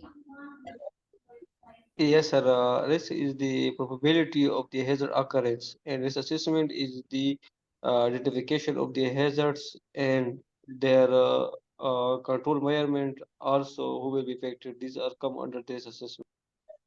Wow, good answer. Okay. So almost you are all very familiar, yeah. Okay. So risk means, yes, exactly. Risk means the once I have identified the hazard now. Next, if I am facing that particular hazard, it comes under the risk. Okay. And risk assessment means I am now going to access what kind of, like I have identified the hazard now. Okay. So after identifying the hazard, I am getting to know what are all its consequences and how likely I am going to be attached with this risk. Okay. So now after getting that answer, I'm going to go one more thing. I'm going to do one more thing. That is, I'm going to mark it. I'm going to measure it. I'm going to say it is a major risk, it is a minor risk, it is a low risk, medium risk. So I'm going to come to a conclusion that this is what kind of risk I'm going to face. Okay. That's all for the risk assessment. Okay. Yes. Yeah. So next, what is an incident and an accident and a near miss? That is a difference. Okay. What is an incident, an accident, and a near miss? Tell me. So incident basically. Accident and near miss. So first of all, I will go with the accident. Accident is accident. You can define that it is a process, or it is a process that which cause injury to a person. It's injury to a person that is working around the machines. And near miss is that machine is damaged, but the persons doing work near the machine is they are safe. And incident is like something that that can happen. That is not happened yet, but it can be happened. You have confused. Okay. Like just refresh yourself and make it very clear now. Tell me clearly. Tell me. It's very simple. Only yes, one or two words will be different. That's all. Yes, sir. Incident. Only incident is that only people. Wait. One by one. Okay. Now you, Mister. What's your name now? Tell me. Hamza. Okay, Hamza. You continue. First, we'll hear his answer, and next we'll go with the another answer. Okay. Yeah. Start. Okay. First of all, I will define incident. Okay. Incident is something that happens. Okay. That is unpleasant, or that is that is the incident is that something that happens. You can define that in simple words that it's some process that happened already. Okay. Okay. And then accident? An accident is that the incident happens, then the person working near the machine is injured, or some part of of his body is injured. Okay. And how about then near miss? Near miss? Near miss is that the incident happens. But the person that is working near the machine or the machine is safe. It could be fatal, but it is not. It could be what? It could be? It could be fatal. Fatal means fatal. Okay, fatal. Okay. But it is not. Okay. Near miss is okay. Accident is okay, but you have missed incident. Okay. So incident, the statement for incident is wrong. Okay, I will correct you. Let's hear another answers also. Okay, now you can tell me. Yes, Mister. Another answers. Yeah. Yes, sir. Basically, incident is the property damage, but without the person injury. Accident is when the person is in injury and also the property is damaged. Okay. Near miss is the not property damage nor person injury, but they have potential to cause injury. Okay, very good. Okay, did you get the answer, Mr. Hamza? This is the answer. Okay, incident means there will be damage, but not for the humans. Okay, there will be no bloodshed. Okay, there will be certain damage for the property or else organization. Everything goes under the incident. Okay, accident means if you are seeing a bloodshed, it means if you are able to, if any humans are involved in it, humans or any animals are involved in it, in the sense, it is termed as an accident. Okay, near miss, both almost both of you has explained the same thing. Near miss means it had the potentiality, but you are just missed from that particular spot. That's okay. Now tell me, what is a dangerous occurrence? Here it is not mentioned, but it is important to know about the dangerous occurrence also. Tell me, what is a dangerous occurrence now? Dangerous occurrence. Yes. I think I'm not sure about that, but I think it's that someone loses life. Oh, no. No. Any other idea? Sir, maybe the event which can cause the fatality. Again wrong. Any other answers? What is danger? Dangerous occurrence, yes. Sir, near miss is a danger, but not fatal. No. I am asking about a dangerous occurrence. What is termed as a dangerous occurrence? Dangerous occurrence due to the unsafety of the worker or supervisor. No. Any other answers? Okay, I'll relate a scenario here. Okay. For example, there was two car. Okay, there was a junction. Okay, like four-way road. Okay, and there is a junction, and from the left, and like there was a car, like one driver was riding from the left side, and I am the main driver and I am going straight. Okay, but this left side driver did not look onto the signal. He directly approached me. Okay, and suddenly I put a brake. Okay, after brake, if I am putting a brake at the speed of 30 or 40, what will happen? It will create a sound, right? It has created a sound. Okay, and uh, both the cars were present. Okay, and what happened was the following vehicle. Okay, like I was riding my car, and behind me there was another car, and behind that car also there was another car. So there was a series of cars. So I put the brake. Immediately, all the cars also put the brake at my back. Okay. So there was a huge sound erupted, and people were worried because it is a road, and people were worried what will happen, right? So that is a dangerous occurrence. Okay. So now, instead of putting the brake, I put the brake, but still my car got collided with that left side coming car. Okay. So after this collision, both I was driving the car, but I did not get any injury. Neither my passengers or co-passenger, nobody got any injury. Okay. Same for the opposite side also. So two cars got collided, and it is termed as what? Tell me. Dangerous occurrence. No, two cars now get collided.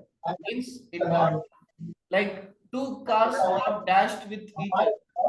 But there was no fatalities, there was no injury, nothing. Only the car got damaged. What is it? Incident. Incident. Exactly. It is an incident. Okay. Now both the car drivers and the passengers are bleeding a lot. What is it? Accident. Incident. Okay. And one more situation. I did not put the brake. Instead, what I did, that car driver just passed on soon, and I also passed on soon. There was no collision, nothing. But still, Near miss. Near miss. yes, that is a Near real. miss. Okay. So you are clear with these terms now, right? Yes. Okay. Now, what is an ill health and what is a welfare? Tell me. Ill health and welfare. Welfare, yes. Sir, you did not explain Ill the health, dangerous occurrence. I think you're working near chemicals or something else that cause suffocation or anything else, and you didn't use proper PPE. So and the workers got their ill, or you are working in too hot weather and you didn't use proper PPE and you didn't cover yourself, then you can get a heat stroke. That is, I think, ill health. Ill health. Do you remember the first topic, health? Health, we have segregated to two types, right? Physical and psychological. So Yes. ill health is the physical state. Okay, physical state in the sense you are not feeling well. Okay, it could be any reason. It could be any reason because of fever or because like the coronavirus, or else if you are getting any like you are not feeling well to go for the work. That's all. That's all the ill health is. Okay, but you should not say that I am feeling what is it? I am feeling dizzy or I am feeling sleepy. It is not. It does not come under ill health. Huh? Only the condition, like abnormal condition, which my body doesn't adapt for it. It will take time, like 1 or 2 weeks. Okay, that is termed as the ill health. Okay. Now, what is the welfare? What is the There welfare? is facility for the labor like smoking area, shelter area, mess. Welfare is that you Sir, make a clean sir, that the welfare is to provide or to assess the he can basic go there, he can get facilities in the workplace, like shelters, bathrooms, and after that etc. you're giving your employees lunch or anything that is snacks. That is, I think, Yes. Welfare means like basically we'll go na. Welfare is something that gives you the facilities. That's all. Okay. Facilitation. Yes. Oh, who has switched on the mics? Please talking only one Switch person. off the mics, yeah. I'm getting the background noise now. Sir, give me sir. Ako minsan, sa gabi kasi ako Okay. Welfare means the provision given by the organization to an employee is defined as the welfare. Okay. So provisions, it goes with facilities, energy, food, accommodation, everything. Okay. Like the basic needs of an employee that is been fulfilled by an organization or else a management is termed as the welfare. Okay. So these are all the key terms, and these key terms will be used all over the class plus all over your career. If you are choosing to go with the health and safety career means these terms is going to be very common, and you need to be very what is it called? Very professional with these terms.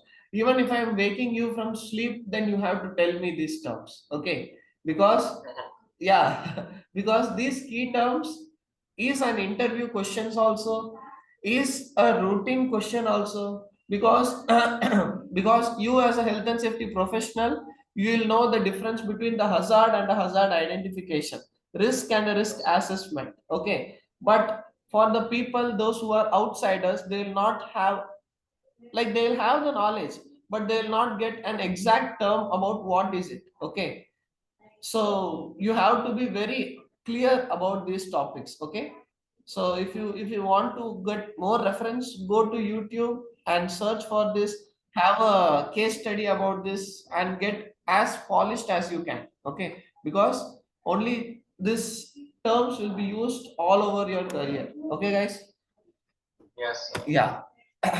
So now we'll go with the. Yes. Sir, you did not explain the dangerous Oh my God, I give you a very big example. Okay, so who is saying that I did not explain about dangerous occurrence?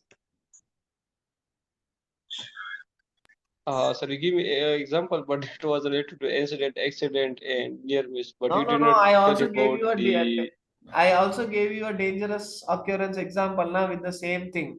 If the cars did not collide, they immediately all the cars following me put a sudden brake, but there was no collide in between. There was no incident or no accident. But there was a high chance, and the people around me were worried. Okay, worried of what happened to the drivers, what happened to the cars. So that is termed as the dangerous occurrence. Okay. So suddenly, for example, if you are working in an oil and gas platform, okay, and there was a gas leak, okay, there was a H2S gas leak, and the people were working there, okay. So suddenly the alarms, the gas detectors detected the H2S gas, and it started to alarm. And all the employees were aware about these alarms, and everyone got out of this thing. Okay, everyone got out of that particular zone and went to the assembly point. Okay, so that is termed as a dangerous occurrence. Excuse me, guys, I'm getting a call. Just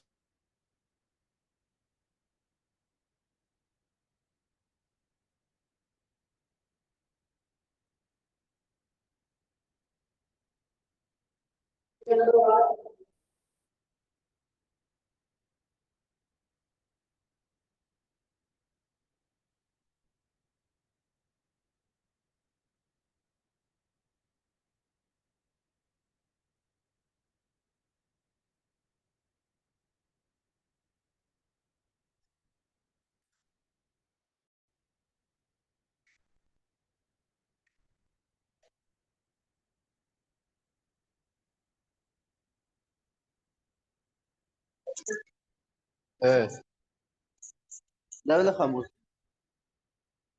ها ستقرر كل.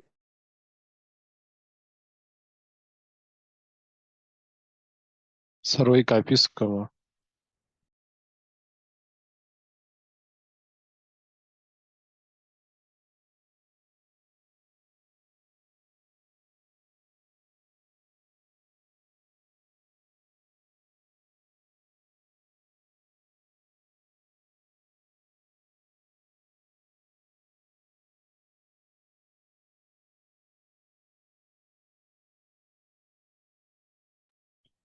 Tanurunu da kam zai.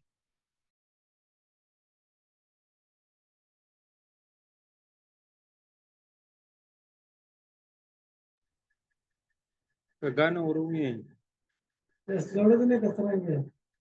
قال قالوا تروغلا.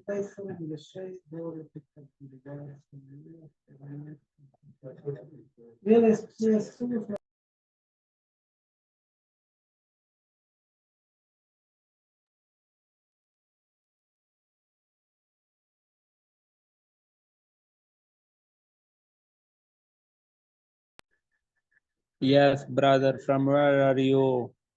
I am from UK.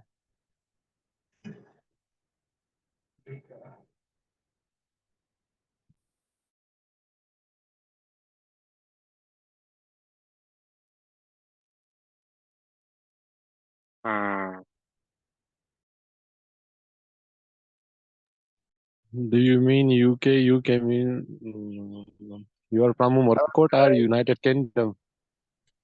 How are you feeling? Yes, brother, I know UK. UK stands for United Kingdom. There is a beautiful country in the world.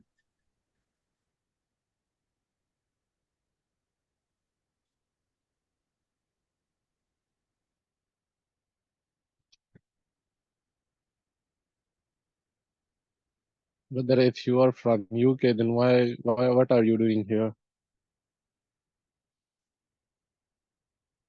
Is it helpful in UK? I mean the NEBOSH degree certificate.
Brothers, what's happened here?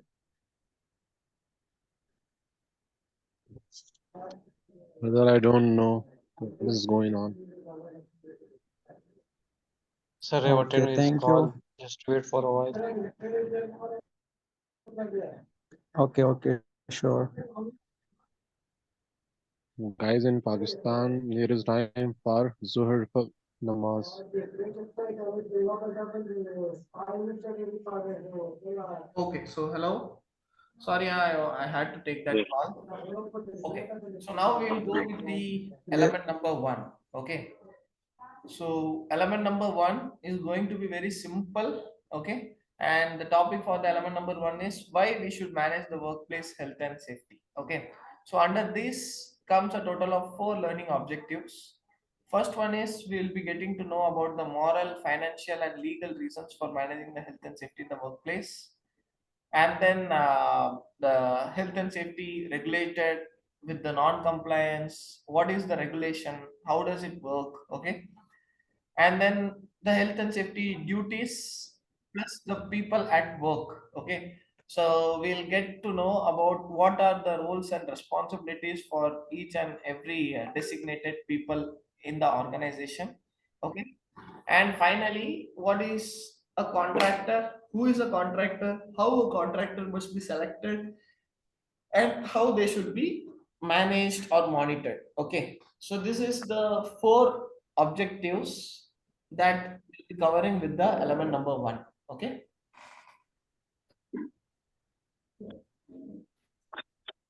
So yes. So now tell me, in general, as per your, let's check your understanding. What is moral, what is financial, and what is legal? Can anyone tell me what is a moral, financial, and legal reason? Any idea about it? Yes, sir. Moral is the organization will provide the safety for their employees. And under financial, they come the cost during the injury, and legal is from the court, from the law. Then they will find on the organization if some things occur like injury. Any other answers other than this? Hello? Guys, what happened? Why are you not talking? Hello? Because I think that they are mute. They cannot speak. They are all unmute. They can unmute themselves. Sir, we are muted. Since the class is started, we are muted. We don't know why.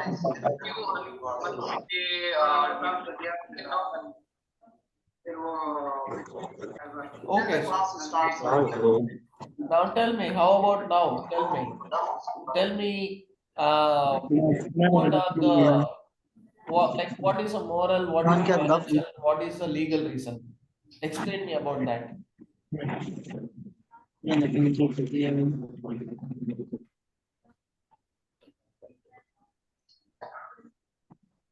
Hello.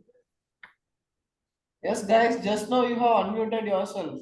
Yeah, you can speak now. Tell me, what is a moral, what is a financial, and what is a legal?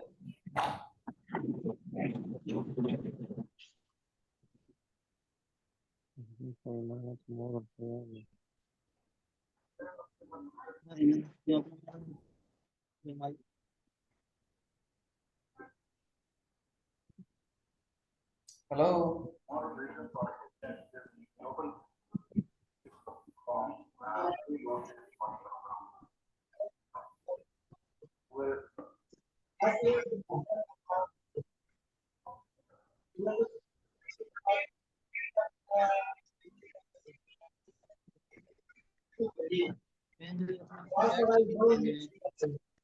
Is somebody answering me or not? Tell me.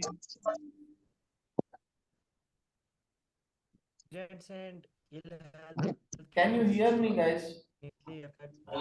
Financial resources. Yes, sir. Yes, we can hear you. As that it's the duty of everyone, ethical duty of everyone to ensure the safety. Another thing is financial. It's all about the finance that could help the workers or employees to take care of the health and safety. And one more. It is our duty to support morally because each year 1,000 or million of laborers are injured themselves. So it's our duty to protect them. Okay. So more financially, almost everyone has been saying the same answer, that it is our duty, it is our duty. Which means who has created this? Like, from where are you referring, or from where are you saying that this is my duty, this is my duty? So it is actually termed as the instincts, right? Instincts in the sense, like, it is a common sense. It is a common thing for following these rules and regulations and all, right? So moral means, like, moral can be classified based upon the social perspection, organizational perspection, environmental perspection, okay, and also, yes, the public perspection, okay. Moral duties can be classified as per those things, okay. So moral means, like, here, moral, financial, and legal, all the three things we are going to talk about the organized from the management level only, okay. Yes, I accept that it is a moral task for the employees to follow, but still, for following this, an organization must set certain rules and sir समझ नहीं आ रही है certain conditions. Your voice is not clear. It's glitching. See, all of you, if you are switching on your mics, then it will be glitching. Kindly turn it off, because now I am speaking, right? So far, yeah, so far it was good. Once if everyone has started to switch on your mic, it will be definitely glitching. You will be able to face certain background noise also. So turn your mics off if you are not speaking. That's what I'm saying since starting of the class. Sir, the problem is that once we turned off our mic, it cannot be turned on. If we have to speak, then it says that the host doesn't allow us to unmute the mic. That is the reason. First we unmute the mic, we mute the mic, then we cannot unmute it again. Okay. Yes, that is the issue.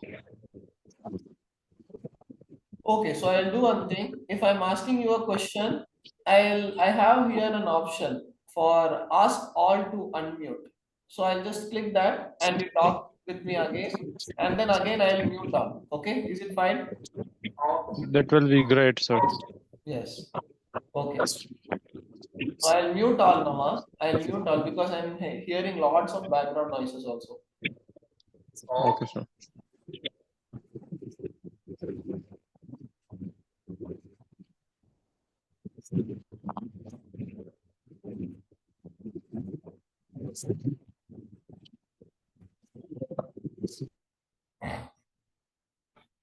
Okay. So yes. So what I was talking, yes, moral. Okay. So moral means like it is a set of practice that is given by the society, by the general public, by the organization, by the legal, that is by the government, okay, and also by the stakeholders, like the people, those who are expecting your delivery of products or everything, okay. So all of their considerations will be added with the moral, okay. The next is financial. Financial means the cost, not only because of the employee, some accident or some incident. No, it is a total set. Okay, in the sense, yeah, yes, financial in the sense it goes with direct cost and also with the indirect cost, like the cost of the things. Okay, so even budget planning is one of the thing. Okay, not only with the accident and incident we will focus. Okay, other than that also there are certain financial reasons, okay, for managing the health and safety. If something happens, it could lead with lots and lots of losses. Apart from compensating the employee and the employee's family, the organization will be also facing lots and lots of financial issues or crisis along with that. Okay, so that is the financial. We'll get to know about it. And then finally, the legal reasons. Legal reasons means the enforcement action, such as it is also called as the compliances. Okay, for example, the government, okay, from the national bodies, they are setting you with various conditions and terms to follow. Okay, I am following, but certain places I'll be losing certain things. Okay, for example, like I'll be losing to follow up, or else I'll be losing to follow the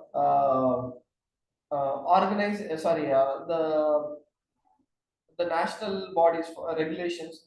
For example, as per the government rule, the what is it like the maximum noise exposure is 85 decibels. Okay, so my organization has took the permission for 1 year, and for this 1 year we are following a total of 95 decibels. Okay, and after 1 year expired, but still I am following the same practice, that is 95 decibels I am following the after the permission also. Okay, so now I am exceeding the government the government's policy or the government circular, right? So here I am going to face the issue. Okay, so here I am going to face the compliance. So compliance in the sense I am going to face a penalty in which I am going to a penalty where I am going to, what is it called, like I'm going to give them certain compliances, fines, or else memos, or else maybe the organization itself would be sealed. So these are all the compliances, the consequences of it. Okay, so that is the legal reason now. Okay, so that is what we are going to learn next now. So legal reasons. So that is the general argument. We'll go with moral, financial, and regulatory. Regulatory in the sense legal. Okay. So see, moral, financial, and regulatory.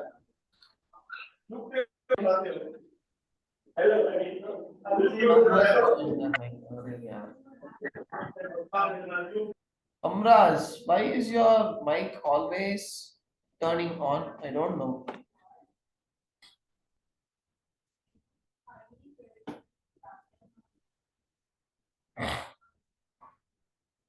Okay.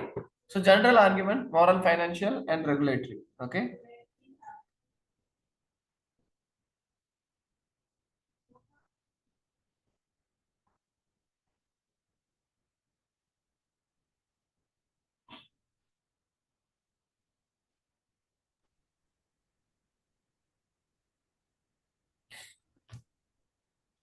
So now moral.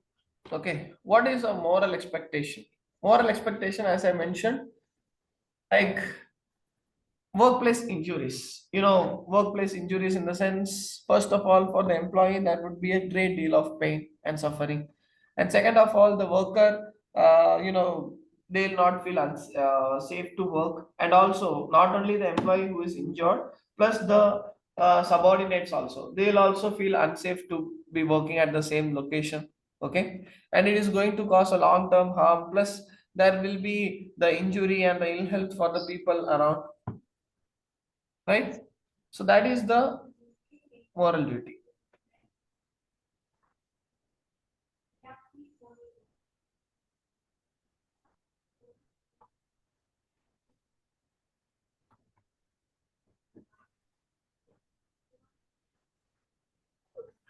So next is the size of the problem. Okay, so size of the problem means we are going to estimate. So forget about the calculations that has been made here. Okay, I'll just tell you a simple concept. Okay, so basically for an organization, example, an organization is been facing certain accidents like yearly 3 times. An organization is been facing an accident. Okay, so an organization that comes under the industrial sector, and there will be certain competitor organizations also, they are also having the same problem, like they are also facing the 3 or 4 accidents, like with the due date. Okay, so now see the size of the problem. The problem is same, and it has been repeated for all the industries.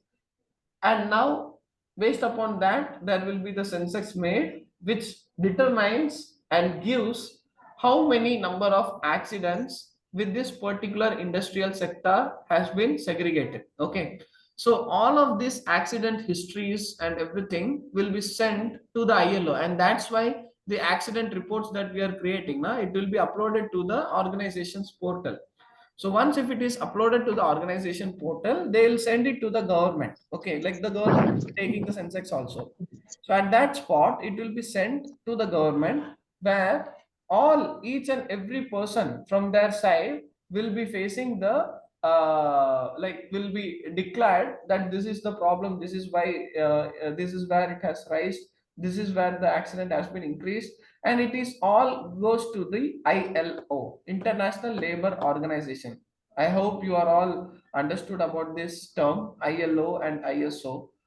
Okay, ILO in the sense International Labor Organization. Okay, so to be clear here, so ILO, it gives you a mark that this is this is the reason of the accident, and based upon those reasons, it will be the ILO gives a legal notice or else a legal statement that determines. Okay, Nothing class.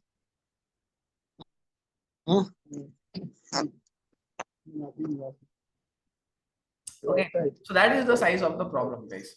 So far ILO has estimated that 4% of the GDP per country is lost because of the health and safety cost and the accident that has been created. Okay, so that is the census here.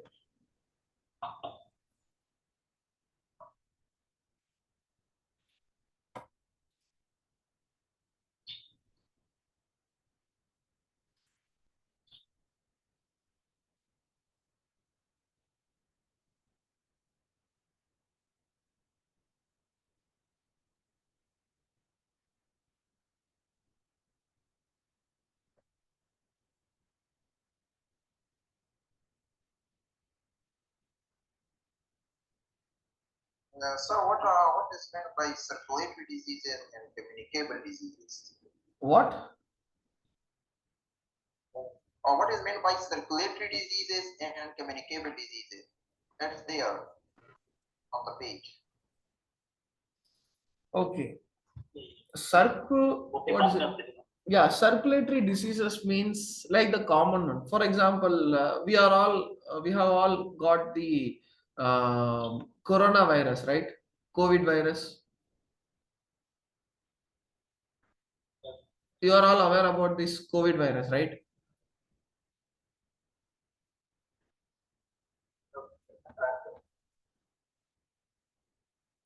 Hello? You are asking, you are asking a doubt, and I'm not getting any response from you. Okay, so coronavirus is a circulatory disease. Why? It's because, for example, if your friend gets a COVID virus and you are beside them, means again you will be getting the same virus, right? So that is the circulatory disease. And communicable disease means even it spreads when you are communicating, like a distance. For example, the fever, and also there is lots about that. Okay, so it is just what is it called, like because of cancer, or else because of the like hepatitis virus, bacteria, fungi, like those things just gets communicated or gets transferred from one person to another, and it just rules over, right? So that is the circulatory disease and the communicable disease.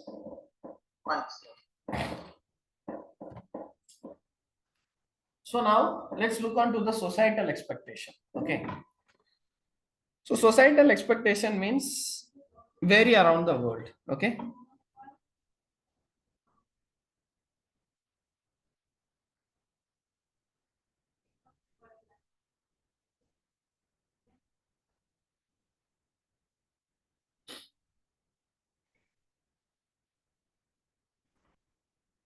So societal expectation means, what is it called? There is a saying, na? For example, do you guys want to start a business? Like, are you all willing to do any business? Hello? Hello?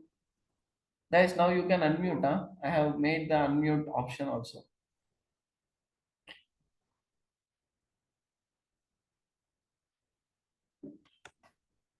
Hello? Yes. Sir? So, have you planned of doing a business or starting a business?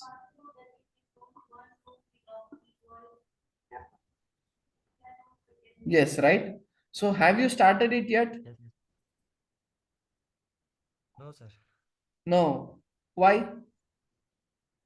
Because maybe your parents will not be willing to do it, or else maybe your who else, like your relatives will not be encouraging you guys to do it, right?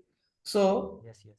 I am willing to start a business, but my society stops me to start the business. They are saying me that you will be facing a great loss.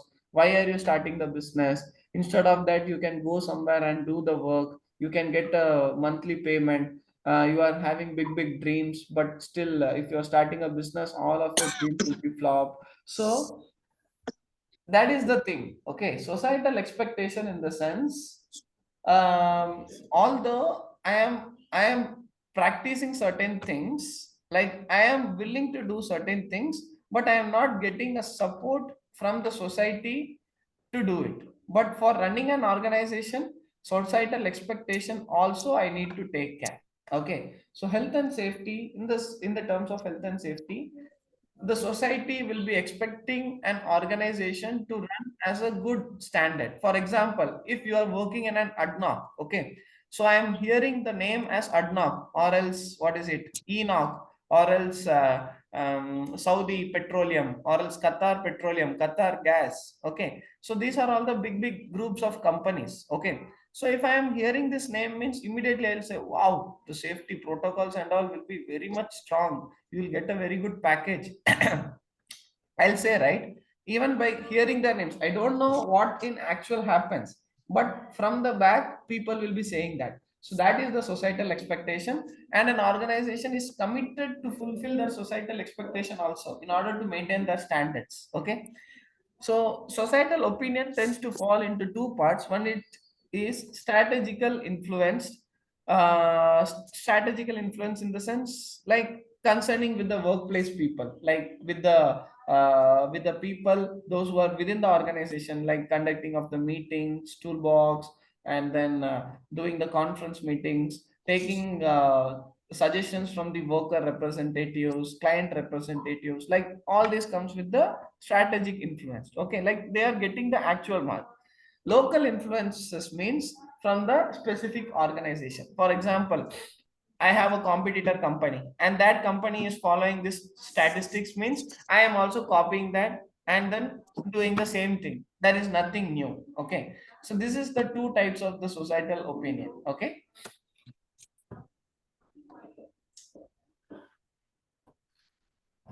so societal expectation of good standard. So ILO convention number C155. So what is an ILO? I have already told na.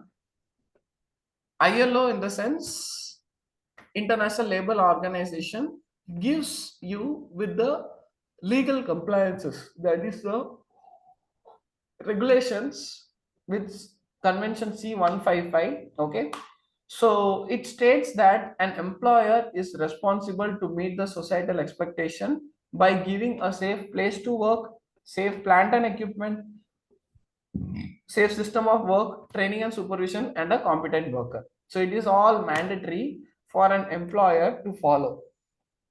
If not, means again the legal compliances will be against them. Okay, so this is what an employer should follow. Okay, and this comes with all the organization all over the world. Okay, it's not only for UAE or Pakistan or India or Philippines or else Russia or Ukraine. No, it is common for the member countries, those who are practicing or following the ILO conventions. Okay, International Labor Organization, and it is a common law for the employers all over the world.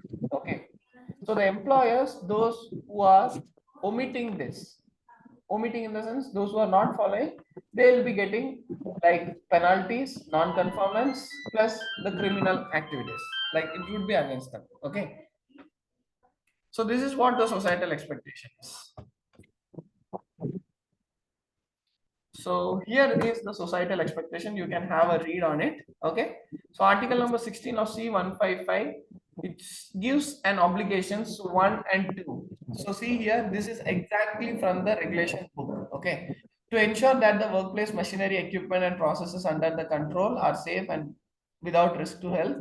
To ensure that the chemical, physical, and biological substances and agents under their control are without risk to health when the appropriate measures of protection are taken. Okay, this is what the ILO C155 article number 16 gives you the description. Okay, so guys, let's all have our lunch break now. Okay, come back at 2 o'clock and we will continue with the financial cost now. Okay, you can take your lunch breaks now.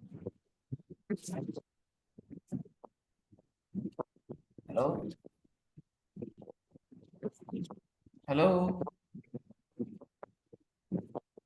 Hello, you can respond me. Okay, so come back after your lunch. Okay, see you all. No need to quit. Stay online. That's all. Okay. Come back. 2 o'clock. 2 o'clock as per UAE time. Quit the session. No need to quit the session. Stay online and come back. Okay. Oh, okay. Sir, कितने minute की break है?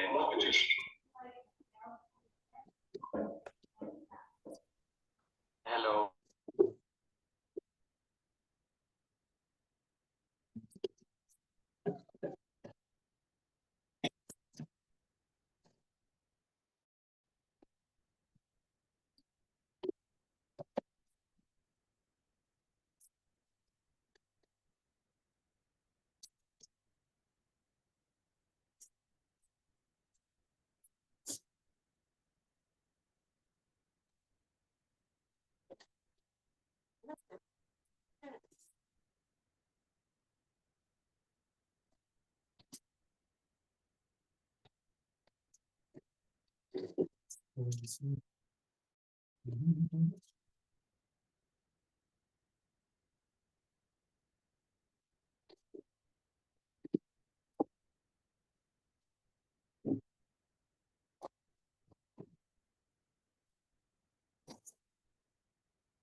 Yes, sir.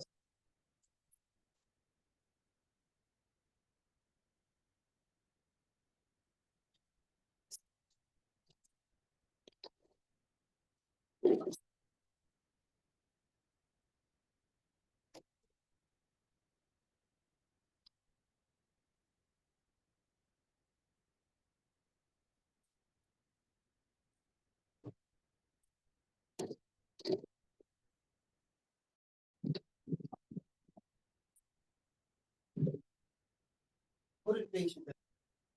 Full page.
Now,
एक बजे भी नहीं होगी।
सारा इधर यार देखो मर गया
Hey there, how's your disciple making coming along? Not very good. I've been preaching on the street every day, but nobody's listening. What should I do? I'm not surprised. Jesus didn't say that we were to make converts, and most people don't want to be preached at. He didn't? Well, I've been inviting people to church, but they don't want to come. What should I do? If you tell us to make church members,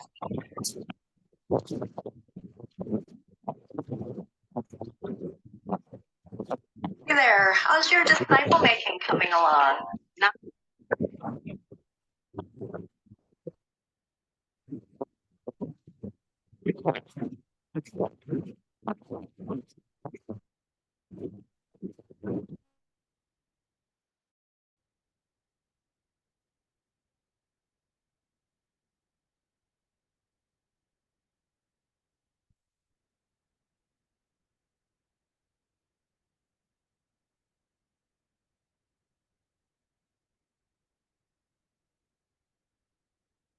hey there, how's your disciple making?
Hey there. How's your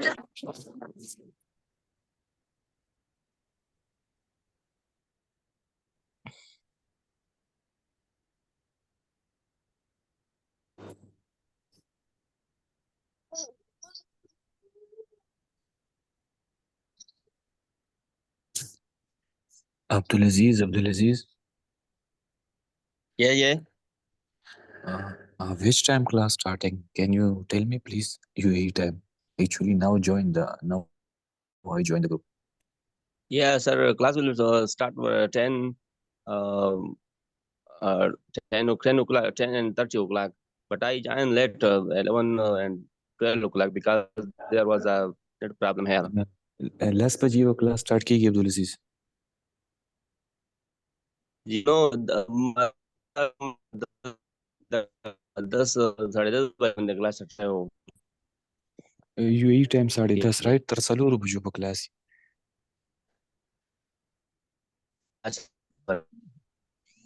عبدالعزیز ته ماته خپل واتس اپ نمبر راکړه کنه. 0322 0322 32 32 ji 0332 97 97 29 29 157. 757, right? Yeah, sir. Okay. 757. Okay. ज़रा sir WhatsApp पे अभी तक हम सही है? Okay, ji.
وعلیکم السلام بھائی جان څنګه یې ښه دلته خو نن چې کوم کلاس و په نن خو فرست ډے وکنه تقریبا 10-55 بندې پاکستاني ټیم چې کوم دی شروع شو کنه 10-55 نه مخکې شروع تقریبا 10-50-10-45 بندې ول دا د نیټ مسله هم تقریبا 10-50 ما چې خپل انټر کېدل نو 12 بجې پر راځه انټر شول ځکه نیټ مسله وه نو فکس ټایم موقع باندې کنفرم نه دی کنه چې 10:30 بجې دی پاکستانی ټیم کا 11 بجے دی اور 10:55 بندے مطلب ایگزیکٹ کلاس ہوتا ہے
Okay, hello. Hello. Hello, everyone.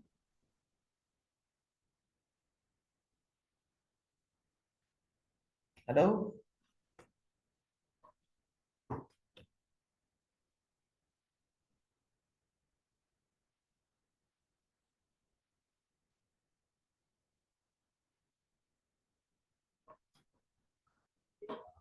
Hello.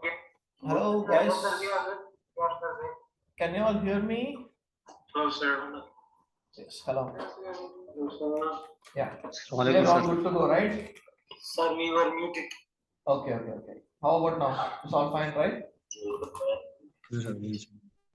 I'm back, sir, after the break.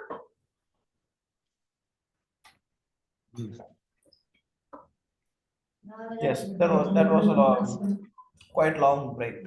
Okay. So we'll go with the next topic. That is the financial cost of the incident. Okay.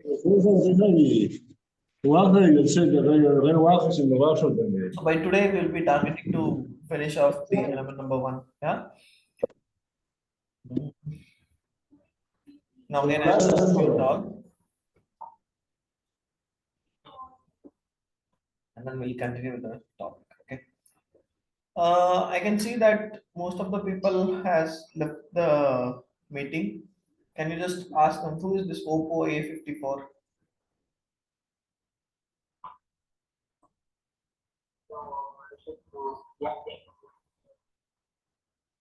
Who is this Oppo A54? Can you change your name?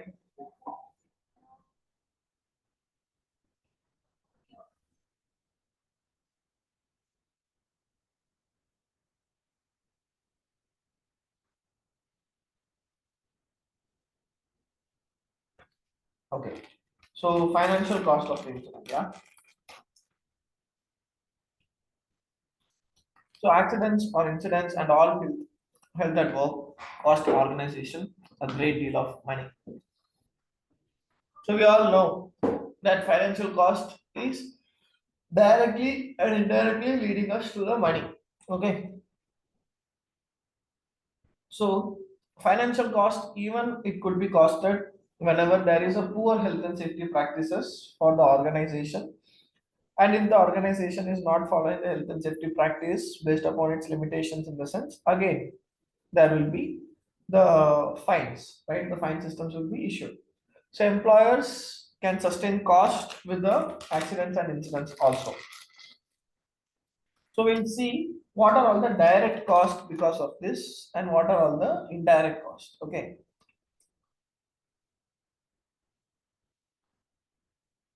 So direct cost and indirect cost. So the measurable cost in the sense, whatever like the things that I can estimate, right?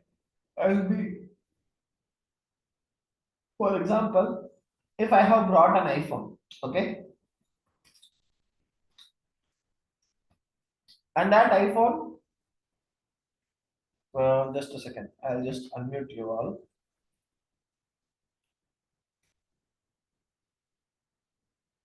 Okay, so I am planning to buy an iPhone. Okay, so the iPhone cost around 4,200 dirhams. Okay, like make an assumption like 1 lakh. Okay, 1 lakh rupees. Okay, so so now I'm going to, like, something happened and this phone just fell down. Okay, so what will you say? Like, there is nothing remaining in the phone. For example, you are riding a bike and suddenly from your pocket the phone fell down. It is a brand new phone, and what will be the first thing it will come from your mouth? What will be the first thing? Tell me.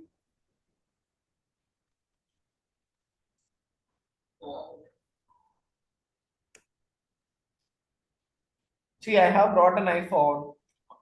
Okay, showroom page. I'm taking it to my home. Okay, so I was riding a bike.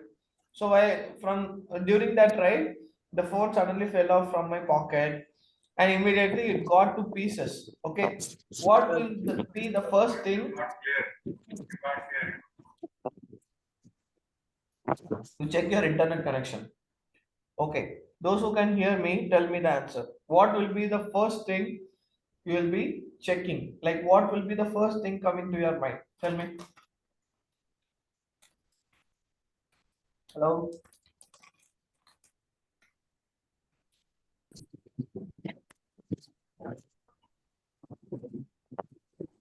Hello, guys. Are you all sleeping or what?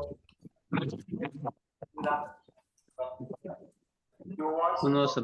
Sir, we will check that it's work or not. No, you have checked now. Okay.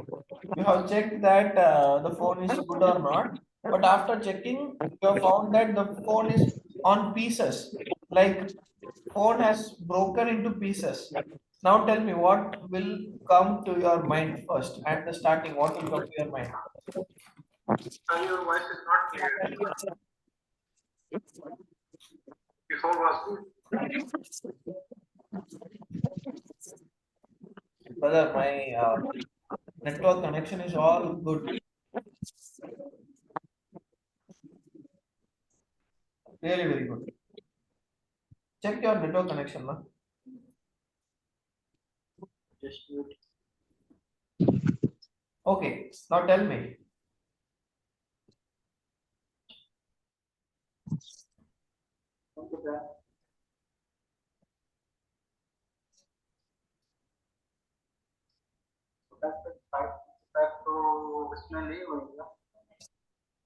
Guys, hello.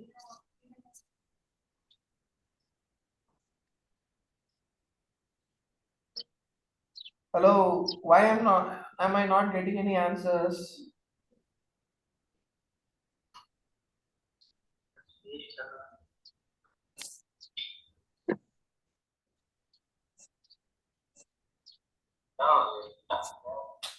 Hello?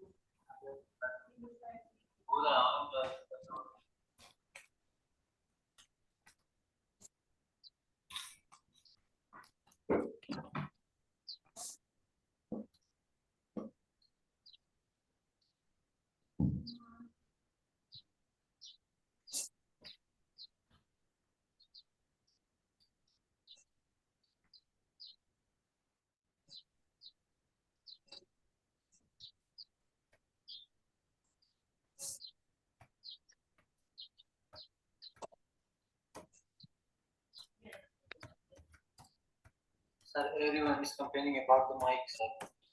But my side is correct. You have to check it from your side.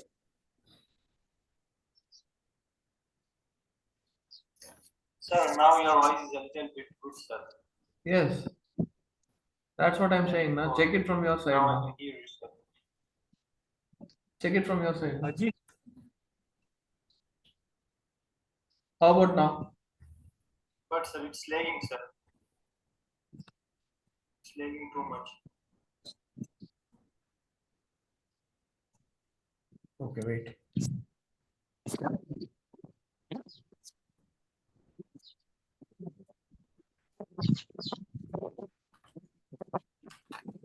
Okay, check now. How about now?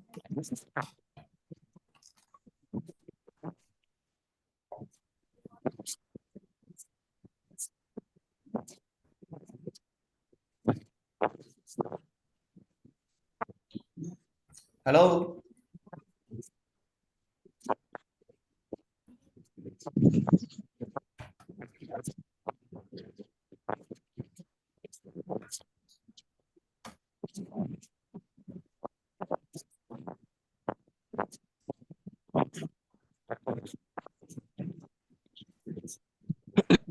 Hello.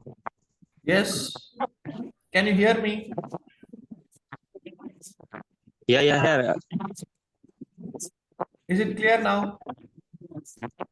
Yeah.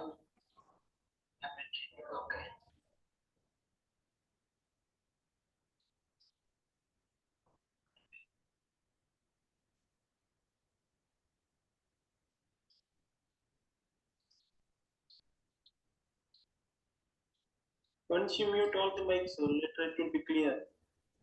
You want to ask me a question? Already I am asking you the question. I am already asking you the question. Sir, Sir, first of all, I was thinking about that I have lost that much amount of money. No, wait, let everybody say me. Are you all clear now? Like, are you all able to hear me? Yes, sir. Yes, sir. Clear. Yes. Okay. Yes, sir. Sound is clear. Okay. Okay. So now what question I was asking is, I am buying a new iPhone, okay, and it costed me around 4,500 dirhams, okay. It's an iPhone 15 Pro Max, okay. So it is a box piece, and just now I have bought it from the shop, okay. So I was after buying it, I kept it in my pocket. Who is this now? This time I am going to kick out, huh? Those who are making any background noise.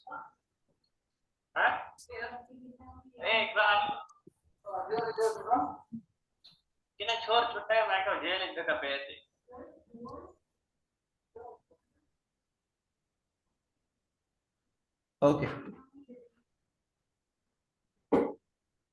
So, yes. So I was keeping it in my pocket, okay.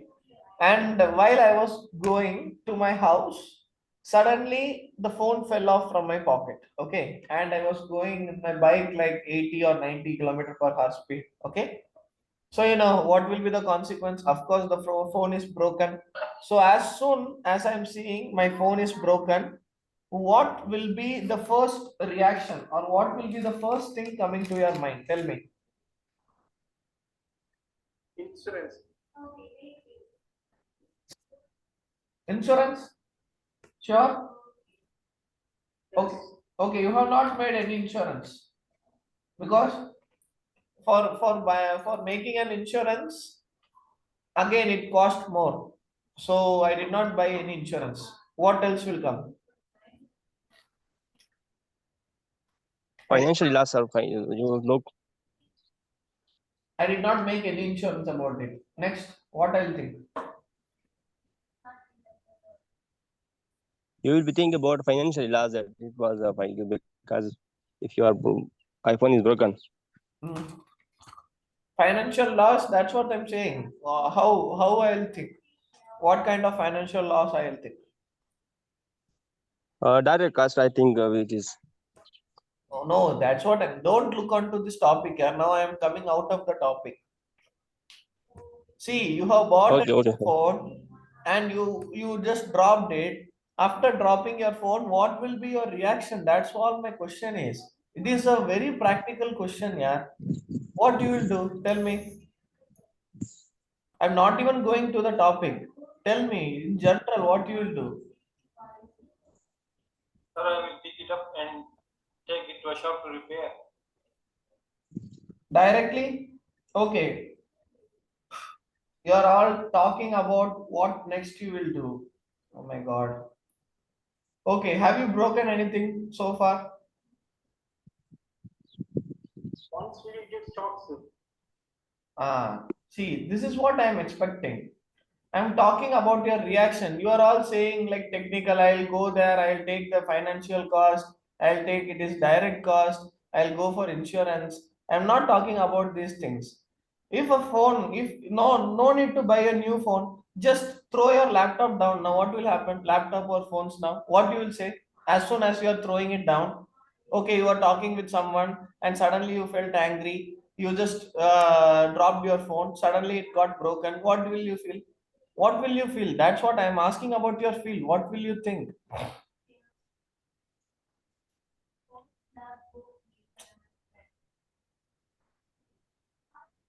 Okay, anyways, I'll directly go to the topic. Useless. Okay, so direct cost, it means the measurable cost arising directly from the accident, and indirect cost means any indirect. Okay, it just leads to an indirect situation where you will be quantitatively, like it is hard to identify. Also, you'll not go. What is it called? Like if something, if there is a direct cost and indirect cost, in the sense direct cost means directly you can identify that this is what happened. Indirect cost means the third party, like it will circulate with the things. Okay. So direct cost, it goes with the claims for compensation, damage to buildings, tools, equipment, medical cost, legal cost, and long-term loss, or maybe insecure also. Okay. So this is the direct cost.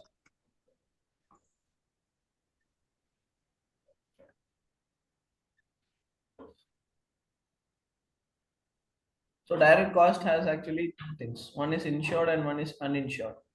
So insured means lost time injury. So everything, what is it called, like uninsured and insured. Okay.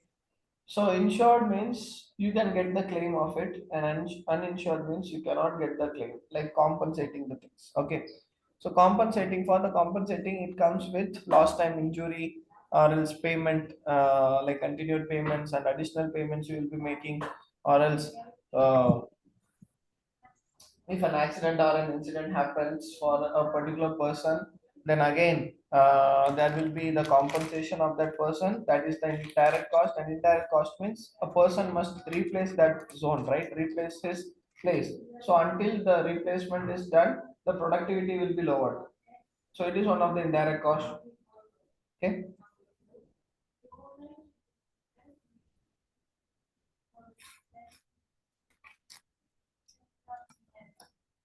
And the time and material to clean up, the cleaning cost will be lowered. And then increases in insurance premium and all, because one time you can claim, two time you can claim.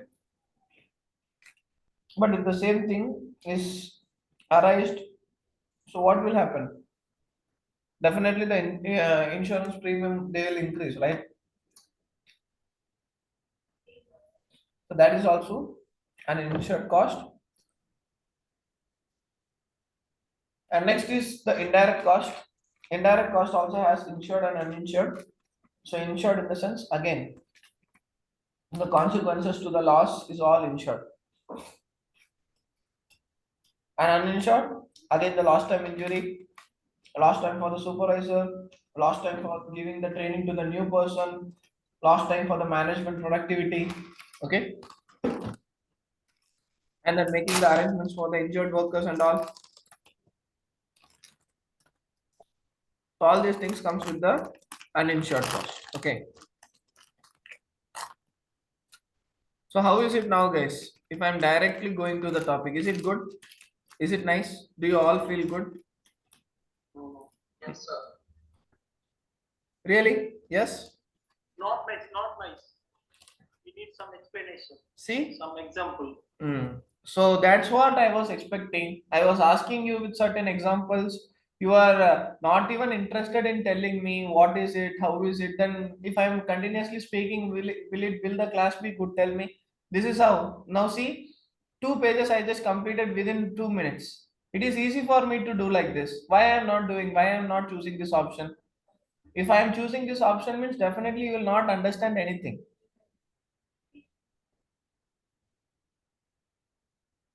Are you all clear now? That's what I am asking. Now, coming back to the example, if your any of your belonging gets fallen down and you are feeling like, what will be your feel after seeing that? First of all, you will feel surprised. Second thing, what comes to your mind? That is my question now. Tell me. What will we do? What will you do? That's my question. Yes. Okay. Surprised, and then Some tension. okay, tension, and then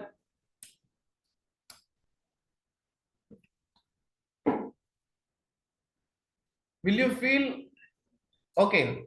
So are you all guys fond of what is it, like branded clothes? Yes. Yes. So I have brought a V dot or else a Louis Vuitton shirt, okay, and it cost maybe $200, okay, and suddenly, like I was drinking what is it we call coconut water, okay, and that coconut water suddenly spilled on my shirt. It's a brand new shirt. So what will you think at that moment? It suddenly fell on your shirt, and you know that the coconut water strain will never go. What will you think? Loss of money. Yes, Loss of money. exactly. You will see the loss of money. Like you will see the cost. You will compare the cost of a coconut water, okay, and you will compare the cost of the Louis Vuitton shirt, okay. So I am, after seeing the comparison, because of this small issue, I am facing this much big issue, and the biggest issue, okay, that is called as the direct cost. Like in front of your eyes, it will just flash at a moment, okay. Like, okay, so these are all the things that I have lost. Like my shirt is gone, my new shirt, my amount is gone. So that is the direct cost. So direct cost is somewhat materialistic, okay. Materialistic in the sense, if any machine gets repaired, then you will think about the machine cost, okay. If some document is repaired, or document is like forbidden, or else the document is corrupted, means you will think of how to bring back the document, okay. So the materialistic thinking, the materialistic ideology is called as the direct cost, okay. Now indirect cost means what is, okay, so my parents or my wife asked me, why are you buying this $200 shirt? Actually the same job can be done by even $5 shirt, okay, but you had the grace of buying this Louis Vuitton shirt, okay. So now you are convincing your parents or your wife or anyone, okay, and you have brought that shirt, and after that you have spilled it. So what will be the next consequence? Like you have to wear that same shirt, either you are planning to go for a party, or else you are going back to the home. So what will happen next? Tell me. Tell me, guys.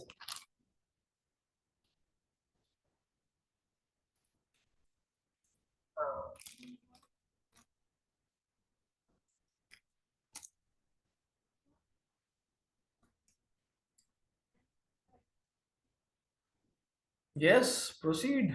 Why are you not telling me? Hello.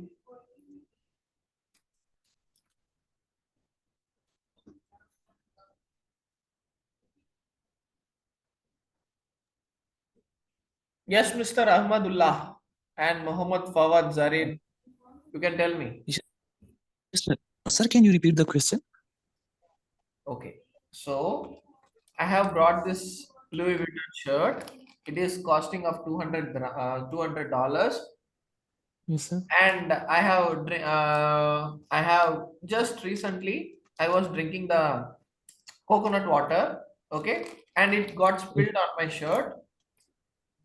So after spilling on my shirt, the first reaction from my side will be like, waste of money, right? So I'll be comparing the price of the coconut. Maybe if we are thinking in dollars, maybe it will cost like $0.50 only, okay. But this shirt, Louis Vuitton shirt, is of $200. So see, I'll be comparing the data, like direct cost. So Yes, sir. the direct cost means material. Like I will be comparing the material. So in when it comes to the field, then I'll look onto the tools, equipments, and then the infrastructure, buildings. Okay. So the damage for the buildings or the damage for the vehicle. So as soon as something happens, I'll be trying to fix that, right? Fix that particular object or equipment or anything, okay, like property based, okay, like a materialistic, okay. So that is the direct cost. And indirect cost means like related to something else, okay. So that something else I'm trying to explain you with this example, okay. So the example is, now you have estimated that my $200 shirt is gone, okay. So after that I want to go to my home. So I was planning to go for a party, or like after spill happens, you know that the coconut strain cannot be removed. Lifelong, it is going to be the same. So now I am going to my home, okay.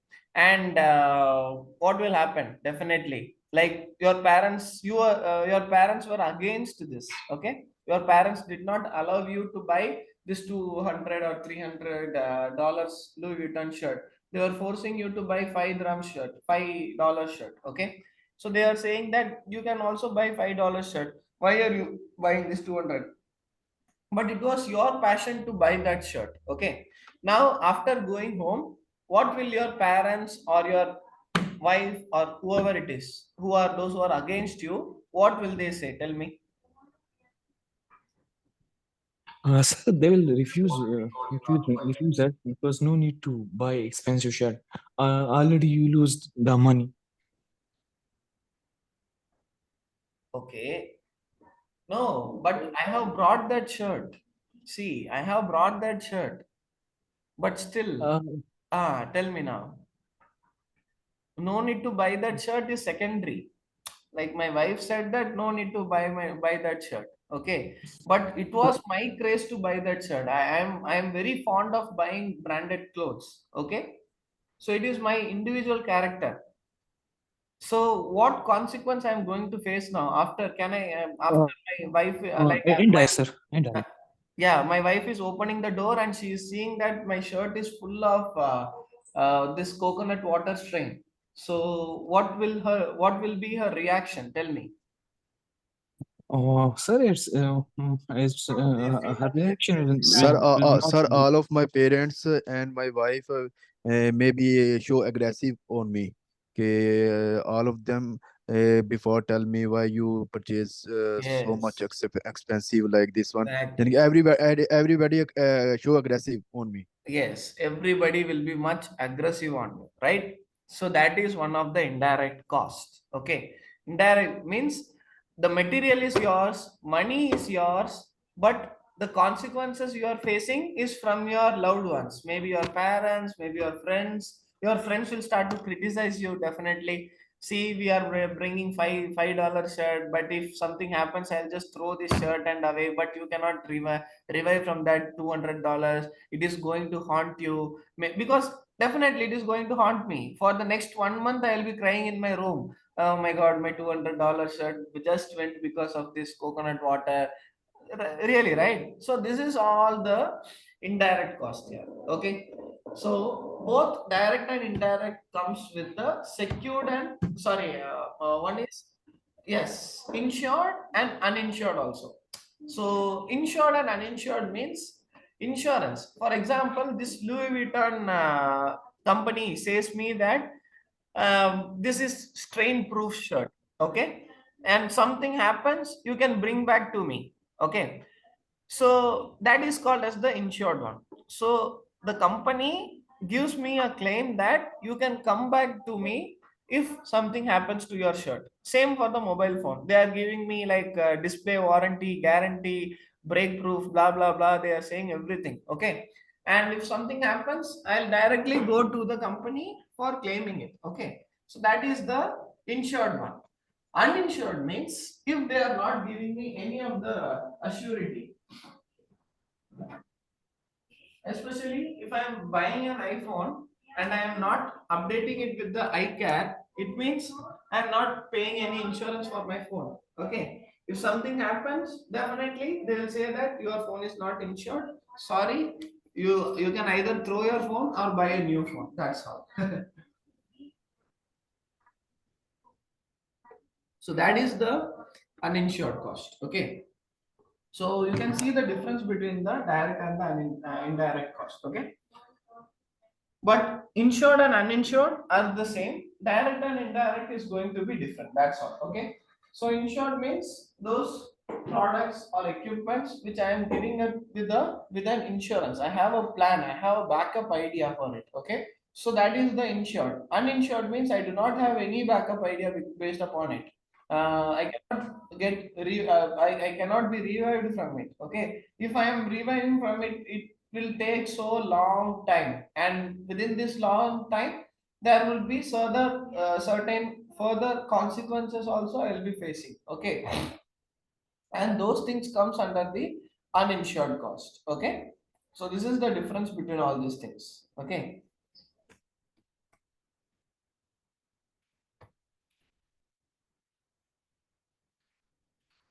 these things are okay.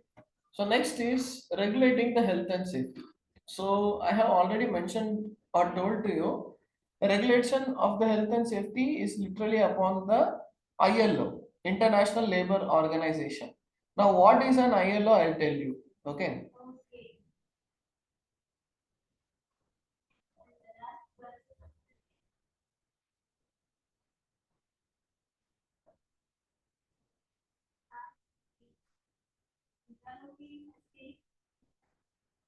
So what is an insured, what is now regulating the health and safety? So regulating the health and safety means it will be done by the International Labour Organization. And ILO is the one that is a unique body. Okay. So I'll just tell you, I'll just go through you for you what is ILO now. Okay. So are you all aware about the national legislations or national rules and regulations? Are you all aware about it, guys? Hello?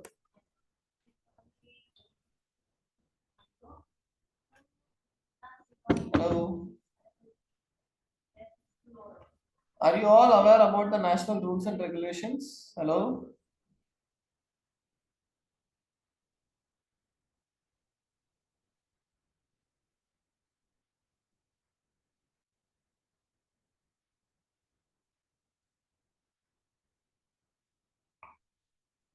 Hello, oh my God, why I am not hearing any of your voices or replies? What happened? Are you all feeling sleepy? No, sir. Then what happened? Or else are you all busy in something else? Or what happened?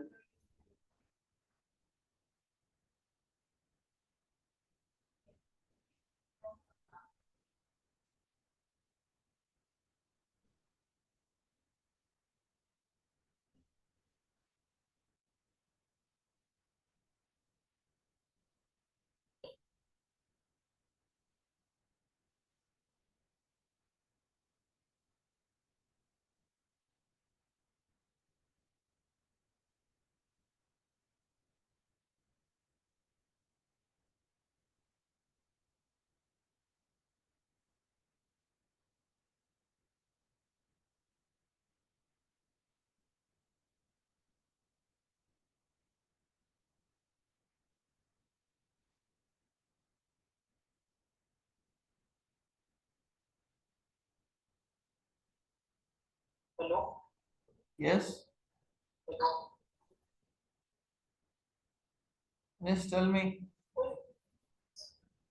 What happened, sir? Did you stop? I was not getting any reply. I was waiting for your replies.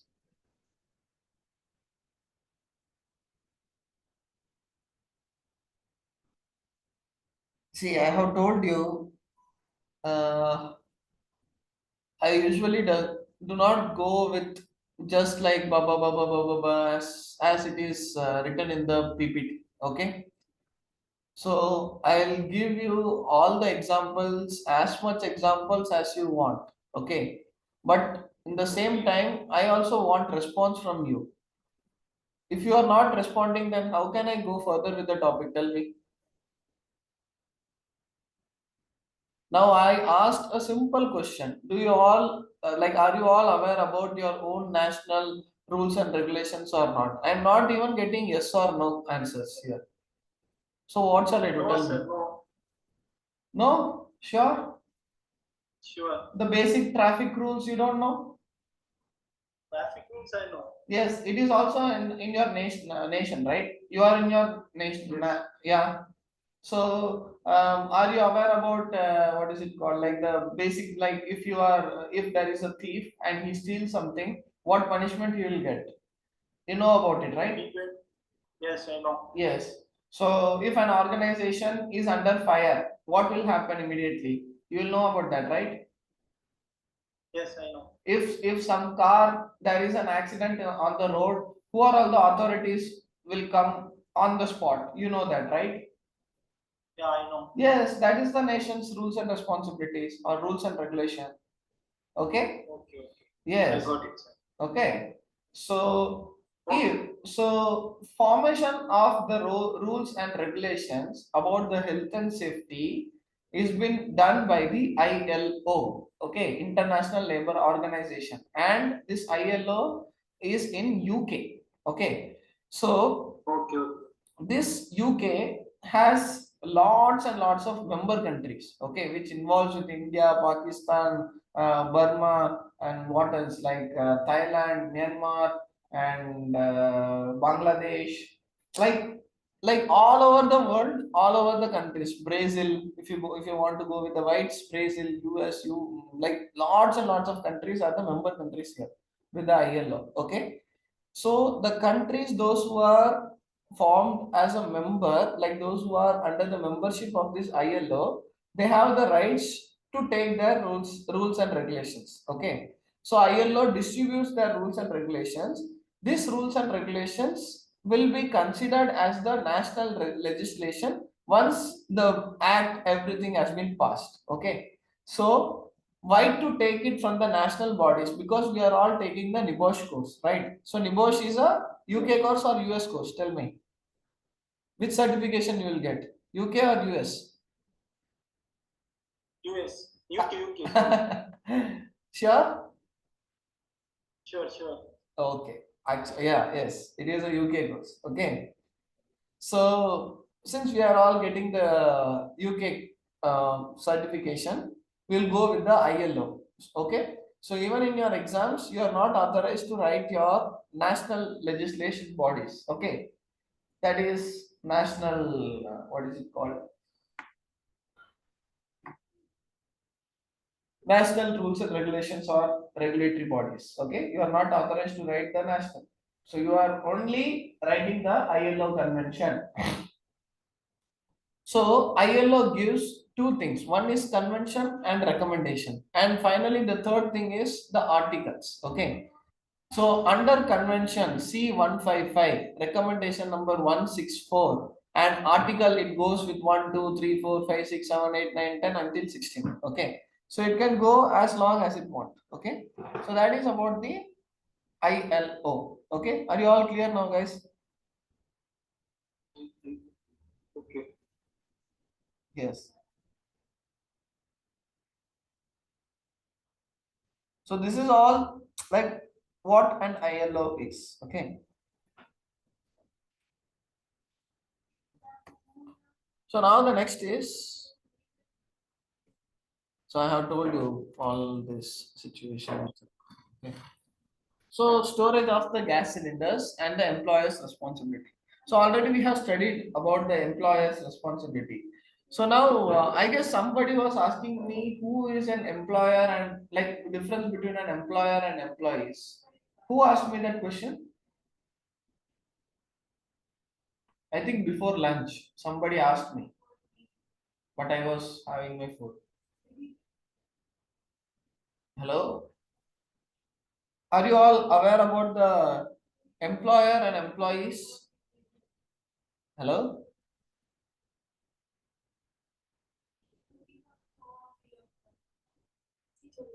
Hello? Yes.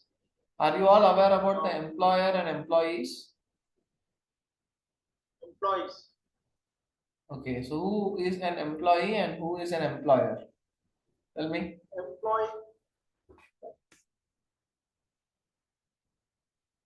Employer is a boss. Employees are the worker. Very good. Employers are the people, those who give the job. Okay, employees are the people who fulfills the employer's requirement. That's all. Okay. So now, since ILO is International Labor Organization, right? So labor are employers or employees? Tell me. Employees. Very good. But here for ILO, it gives rules and regulations for both employers and employees. Okay. So it doesn't works on anybody's favor. Favor in the sense, you know, right? Like only I'll be favorable to the employees, not the employers. Or ILO doesn't say that I'll be favorable for employers, not employees. Okay.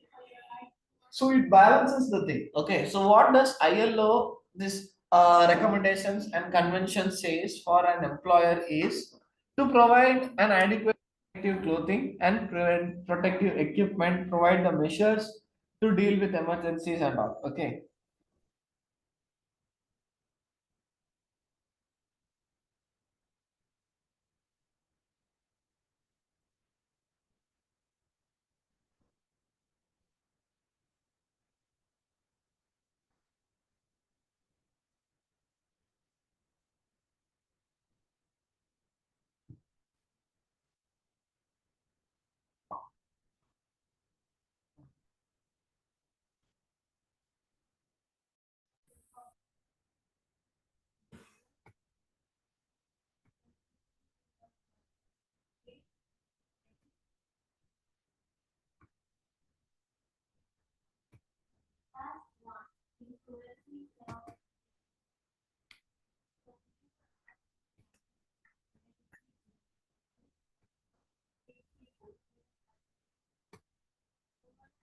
Okay.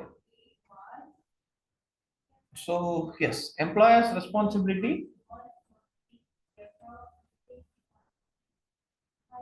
Employer's responsibility is to provide all the good things. Okay, like if there is an activity which requires a good storage area, means an employer has to provide.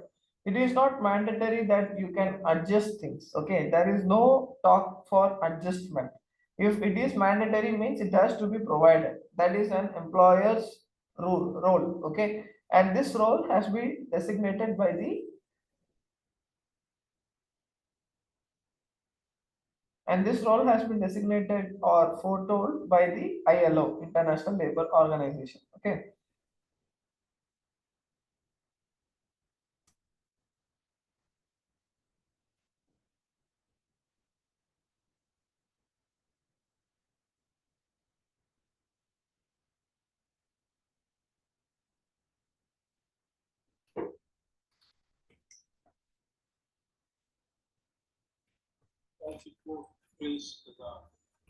So next is the workers' responsibilities and rights. So employers' responsibility we have seen. So workers' responsibility. What is a worker responsibility? That is an employee's responsibility is to protect themselves and those around from harm. So protect themselves in the sense it is an employee's duty to protect their own health and safety, their own environment. Okay.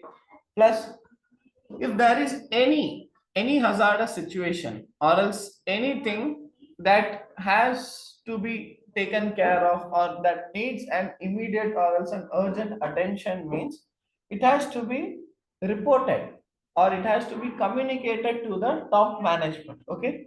And also engagement of the employees with the top management is very important. And finally, whatever the trainings, whatever the what is it called, like whatever skill development or whatever the information has been passed by the top management, it has to be circulated within. Okay, so it is very important also. Okay, so these are all the workers responsibilities. Yes, bro, tell me. Office.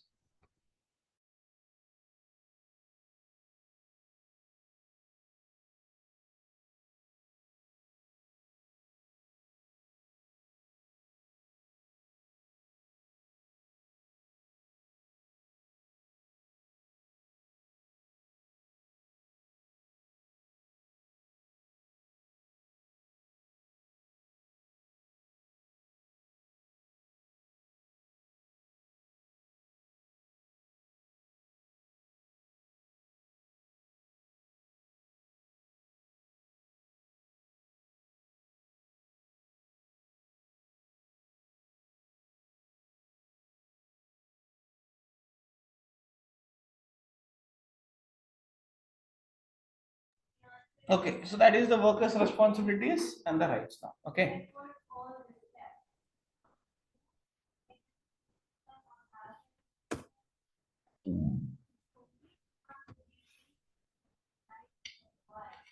So next we'll go with regulating the health and safety. So roles of the enforcement agencies. Now, who is an enforcement agency? Any idea? Hello?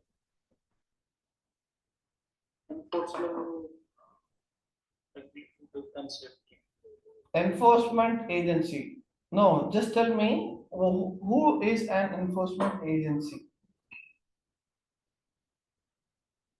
Criminal code. No, no. Anything else? Criminal code. Okay, it's just a part of it. Anything else? Any other answers?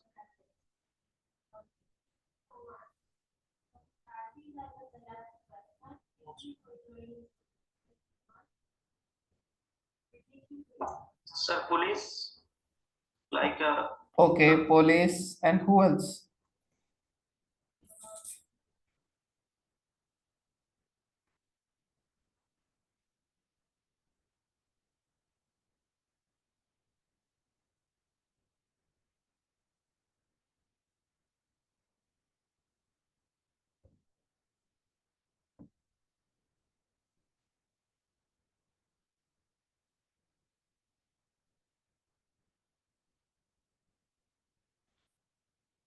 Okay, police and who else will be the enforcement agencies? Enforcement agencies is nothing but the government.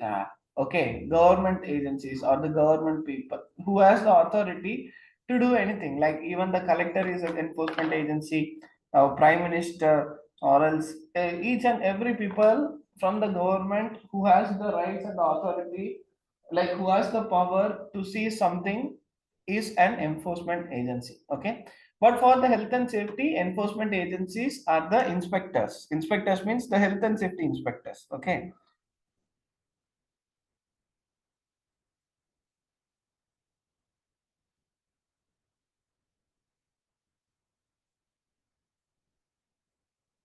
Are you all clear, guys? Hello? yes, sir. Yes, sir.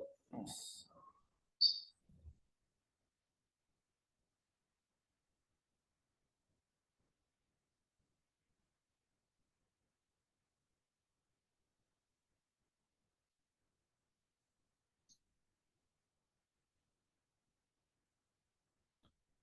So the role of enforcement agencies is they have, like each and every country has a unique enforcement agency. Okay.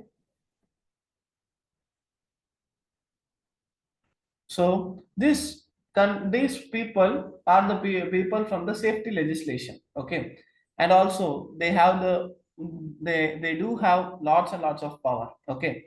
So what is their job roles? Like why are they appointed? First of all, they are the ones who looks on to how the things are working, okay, like what is it called, like even though the organization has lots and lots of inspection, audits, maintenance, okay, like these enforcement agencies people are the ones who make sure whether it is all executed in a very good manner or not, okay. So that's what an inspection is. For UAE, especially for Abu Dhabi, these enforcement agencies are named as ADPHC. Okay. So ADPHC are the people who takes care the whole Abu Dhabi's health and safety under control. Okay. So if they are inspecting an organization means it is called as the enforcement inspection. Okay.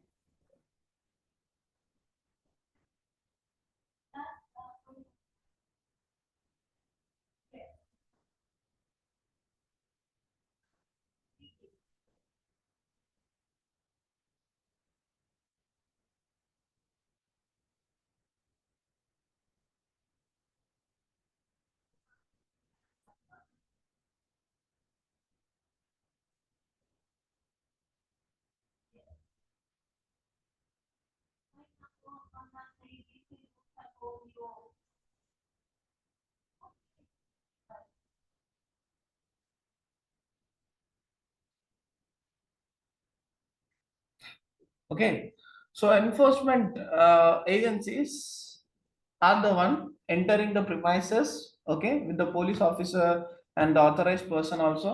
So they will be examining and investigating the things. So examination and investigation in the sense they'll just look onto the documentation, implementation, and all these things. Okay.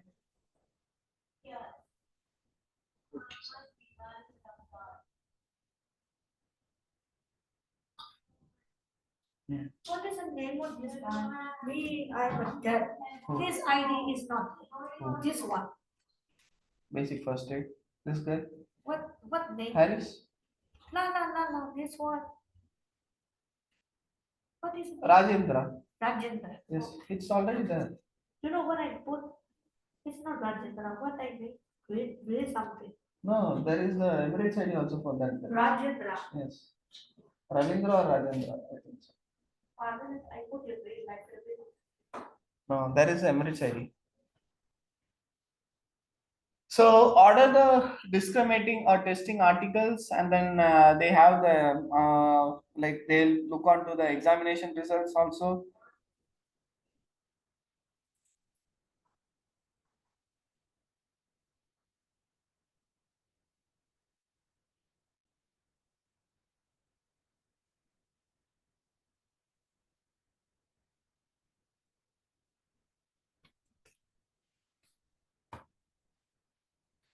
Now we'll say, what is the role of the enforcement agencies?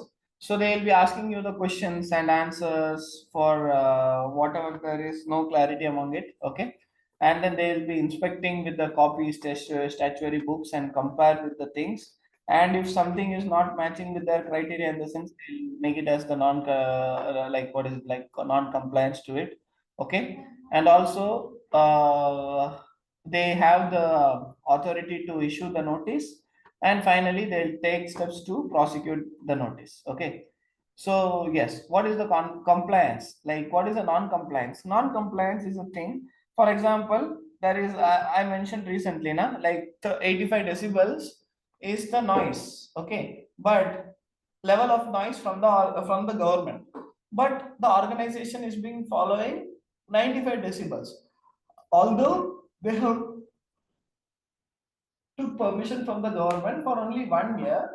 Even after 1 year, the next day, if the enforcement agencies are going back and seeing the contract that it has been ended, okay, so they have the authority to take the legal action against them. Okay, so that's what they'll do. So that is a non-compliance, and the consequence for it is there will be a legal agreement signed between the government and then employer of an organization. So notice will be given to them, and there will be a probation period or time being given to that particular organization to fulfill the requirements.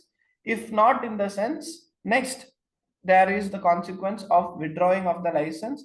And other than that, they have the issue to like they have the they will have to issue the notice where they will be banning the whole property with a huge amount of fine. Okay. So fines, prison sentence, even court orders will come, or else continued prohibition. Like this, consequences will be faced. Okay.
Hello. Yes. Wait 1 second. Hello. Hello. What? Yes.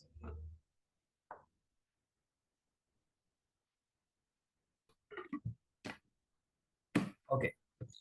So now we have seen what is an ILO. Now what is an ISO? Can anyone tell me? Don't look there. Tell me what is an ISO? Tell me. What is an ISO? The international standard. Okay, international standard for Organization. okay. International standard for organization is actually a wrong thing. Okay, international organization for standardization is the right one. Okay, ISO means International Organization for Standardization. Just collapse it. Okay, so ISO, what do you think? What will be an ISO? Like everywhere we can see ISO, ISO, ISO, ISO. So what is the role of an ISO here? Tell me. It's a trademark. Trademark. Okay, so how does it help me? How does this trademark help me? Quality, like some water bottle, you have ISO mark. Okay.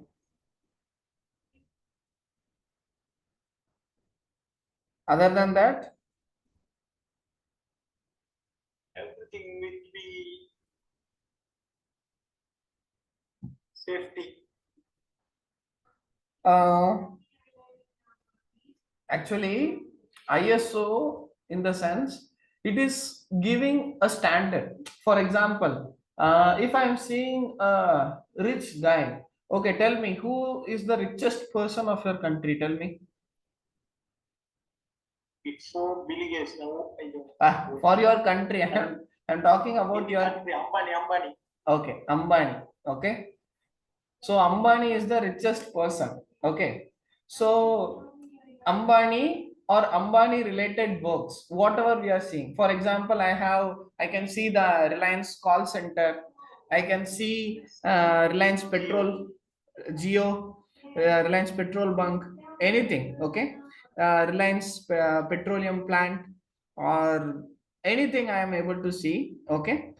So I can say that it is a standard thing, right? Like from the background itself, by seeing their by seeing their name itself, we can say that okay. So if you are working, so you know TCS, right?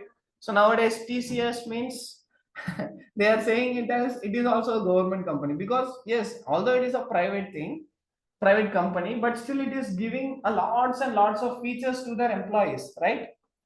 TCS company. Have you heard about it, guys? TCS. Tata. Tata. Yes. So yes, Ratan Tata. Tata Groups. Okay. So TCS is a company. Okay.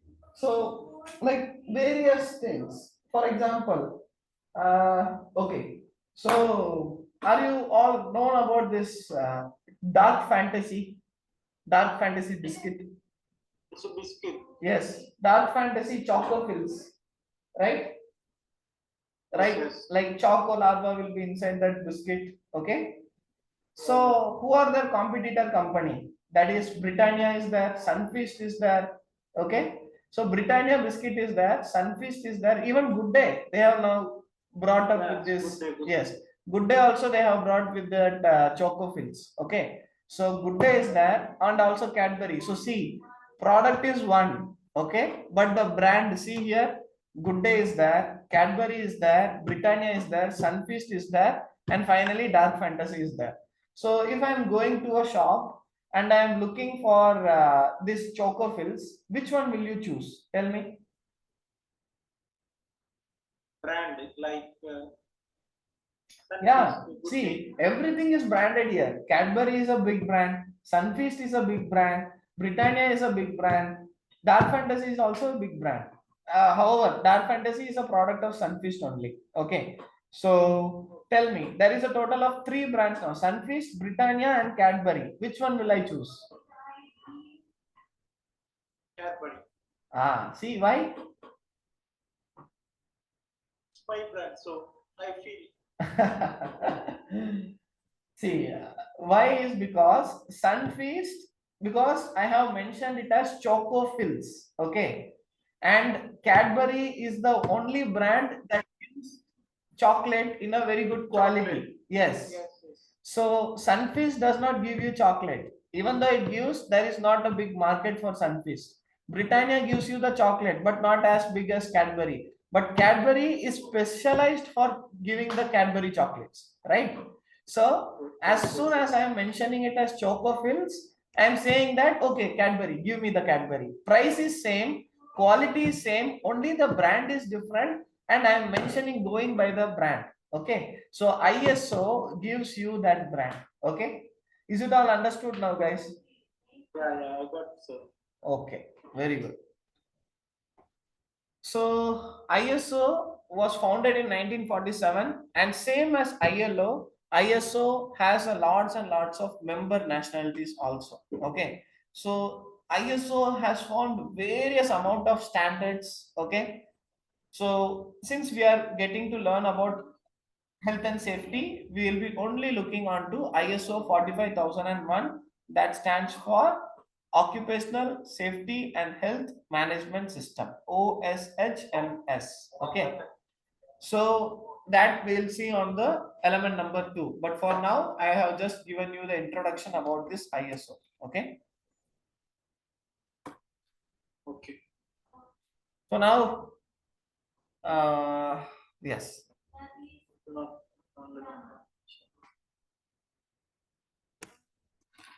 here they have compared between the ISO and ILO. Okay, now tell me, what is an ILO? I have just now told you. What is an ILO? Don't tell me International Labor Organization. Huh? What is the function of an ILO? Tell me. Like enforcement agency. Yes, enforcement agencies, but they are independent. They are not compelling any nationalities. Okay, they are not compelling any of the nationalities that you have to follow this. Okay, it is giving an like independent things, like the nationality, that is India, Pakistan, Europe, Australia, UK, every of the other nationalities are being interested in it. Okay, are be like, they think that it is very good and they are following their practices, and they have brought up with the national legislation. Once if it is brought up with the national legislation, then it becomes the enforcement agencies. Okay, unless or until it is brought to the national legislation, it doesn't become as a national part. Okay, it doesn't become as an enforcement agency. Okay, don't confuse it. Okay. Yes.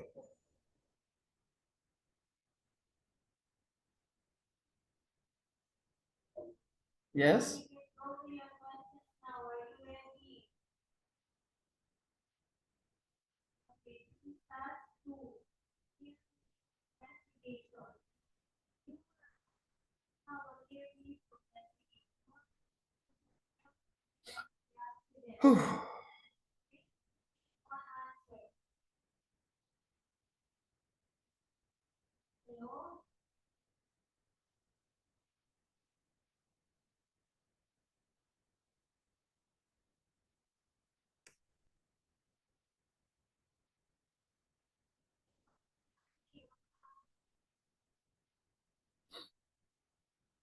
So now the sources of information, where I could get the sources of information.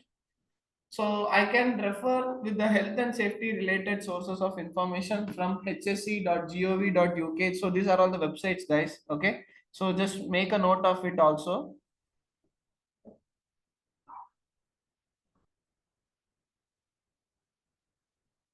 Okay. So make a note of it, because for IG1 exams, after examinations, you will be writing there. Okay.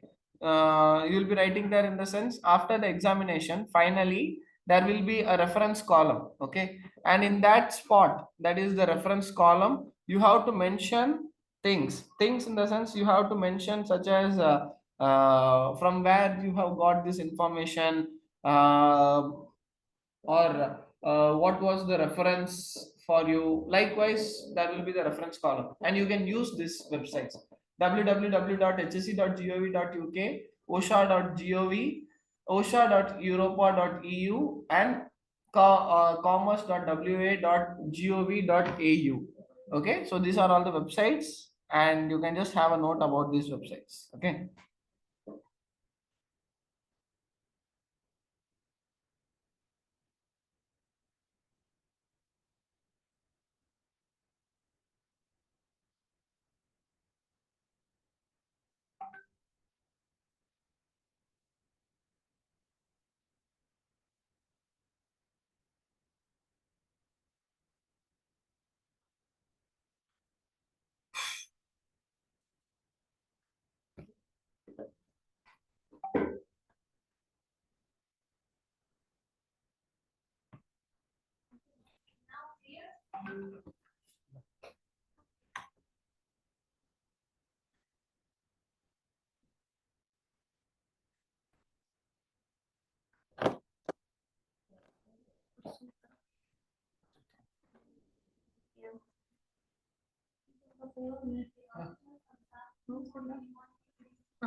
No.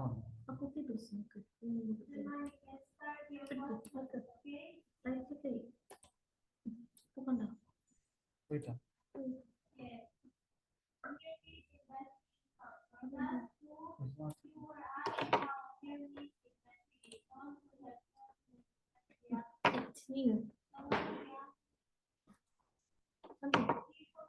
என்ன right click பண்ணாது போயிருமா?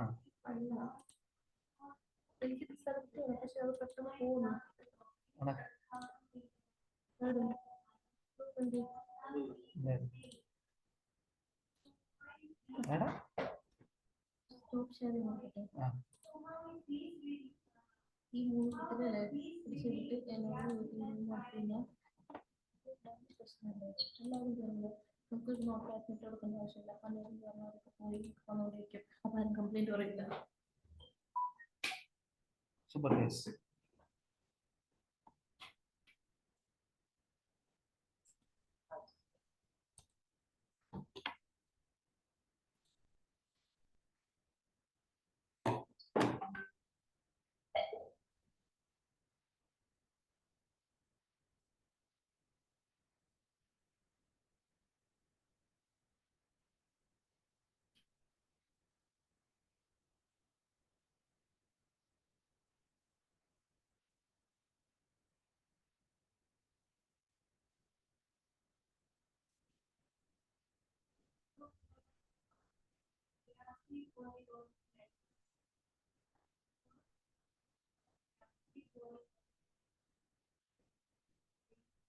Okay, so there is a total of legislations.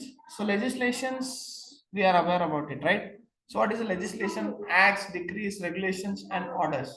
So legislations means just now we have seen for the ILO accommodate. What is it like? Recommendation. What is it like? Convention C155, recommendation 164. Everything comes under the legislation. So legislation is specified for the national bodies. National bodies.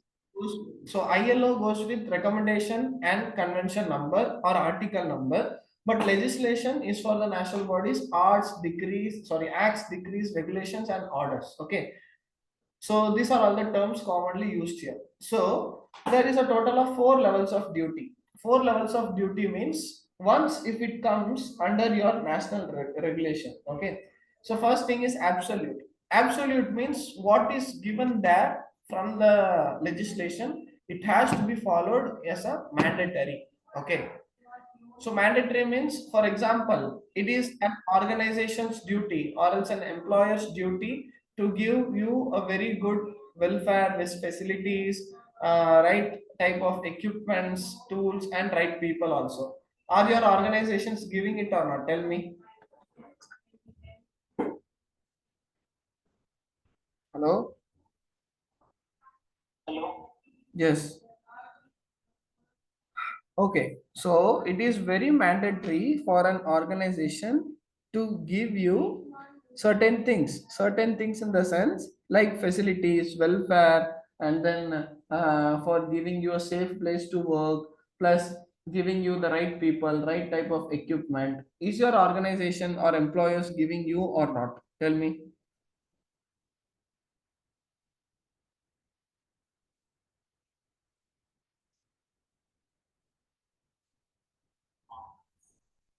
Hello?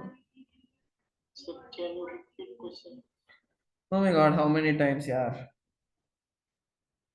Got a call, sir. Okay, so it is an organization. Okay, it is an organization's responsibility or an employer's responsibility to provide you adequate place for working, good facilities, plus like facilities in the sense within the organization. Okay, like drinking water, and then what is it like, good equipment, or like tools and equipments, and also the manpower. So are your organization providing it or not? That is my question. Employer. Employer's responsibility. Is your employer doing it or not? That's all my question is. Oh my god. Why are you making?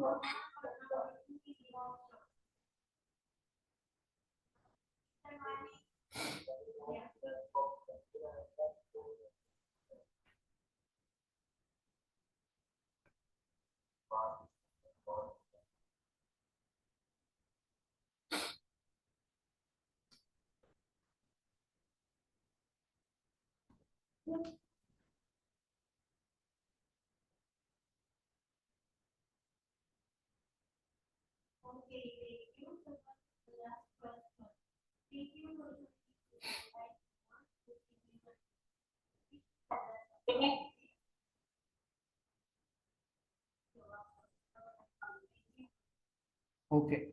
Anyways, we'll just continue with the topic. Okay. So absolute. Okay. So absolute duties do not allow the choice and take no allowance, which means you will not have any choice to take, or else there will be no option for you. If it is written in the legislation, means it has to be followed. Okay. So most of all, it will be using the terms as if shall and must. So if the regulation is been maintained as shall and must, means you have to follow it. Okay.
And then the next is the practicable duties. So practicable duties in the sense it has to be met. Okay. So it has to be met, but under certain circumstances. Okay. So knowledge and involvement, irrespective of the cost or directly. So sometimes and like the management will think that, so sometimes the management will think that it is useless, right? So useless in the sense sometimes the management will think in that order also.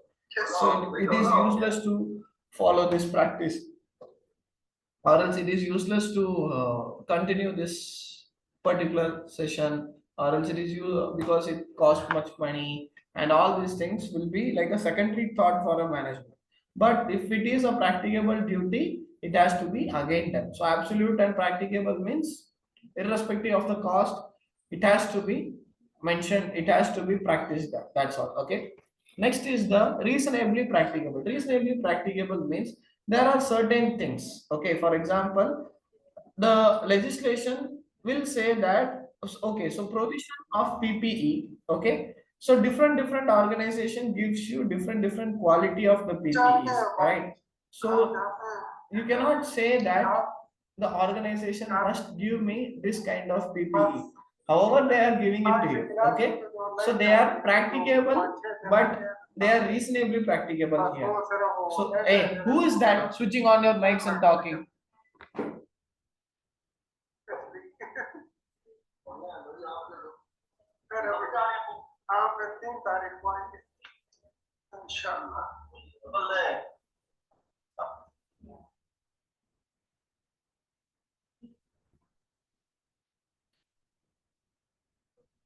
Okay, so codes of practices and official guidance. Sorry, yeah, we were in the reasonably practicable duties, right? So reasonably practicable duties means I have the budget, but still it is somewhat lagging. So I can reduce the quality. Okay. Since I am following the government rules and regulations, I am following the practice, but not as per the budget expected. Like the budget is somewhat slow. Okay. So that is the reasonably practicable. So the cost of the action to comply can include time, trouble, and money. And next, final thing is reasonable. So the requirements that might normally be expected by an average person. That's all. Okay. Like for an employee, sometimes it is not like legislation will give you each and everything. Sometimes it will be certain employees' concern also. For example, provision of uh, like rest facilities or things. Okay. So rest facilities an employer will give, but designing the rest facility, sometimes the summer working people, they'll see think that, or they'll feel that it is too hot, so we want a very good rest facilitating area. So as per the government compliance, they are following it. Okay, but they want an improvement in it, in the sense it is reasonable, right? So employers are concerned about their employees and running to it. Okay.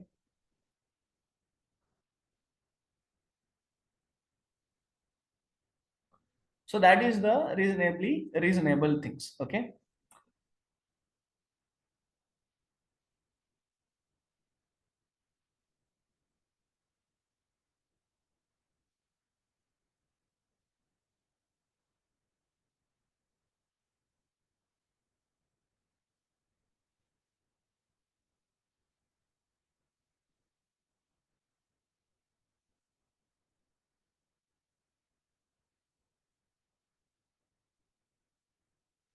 So we have seen all of it now. Okay.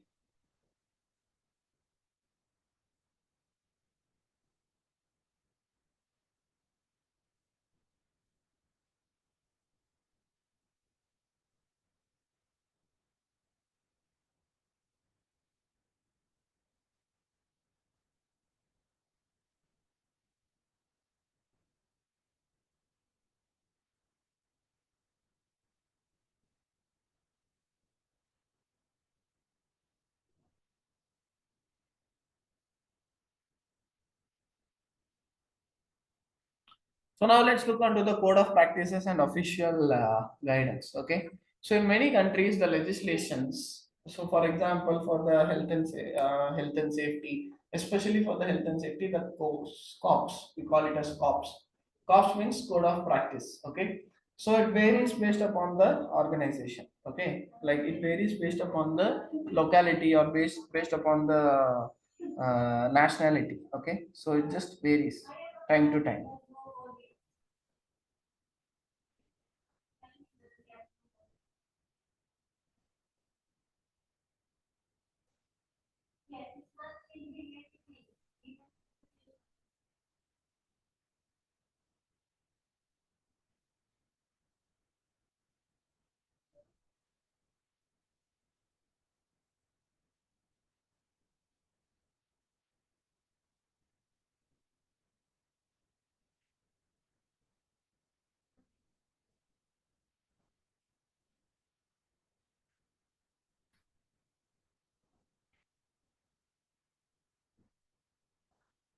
Okay, so codes of practices is that. Now, yes, now we'll see 1.3, who does what in the organization. So before going to this, we shall all take a small break and we'll carry on, okay? So who does what in an organization means we'll get to know what is the role of employer, employees, the middleman, senior manager, middle manager, junior engineer, all the people's roles and responsibilities with the health and safety. Okay, we'll get to know about this. But before that, we can have a small break and carry on with the topic. Okay.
So 1.3 is about the organizational health and safety roles and the responsibilities. Okay, it's a very simple topic.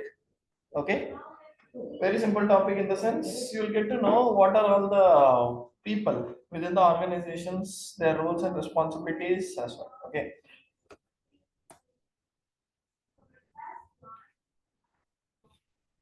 The first thing is the employer. So a person or an organization that employs the people. So we all know about it very well. Okay.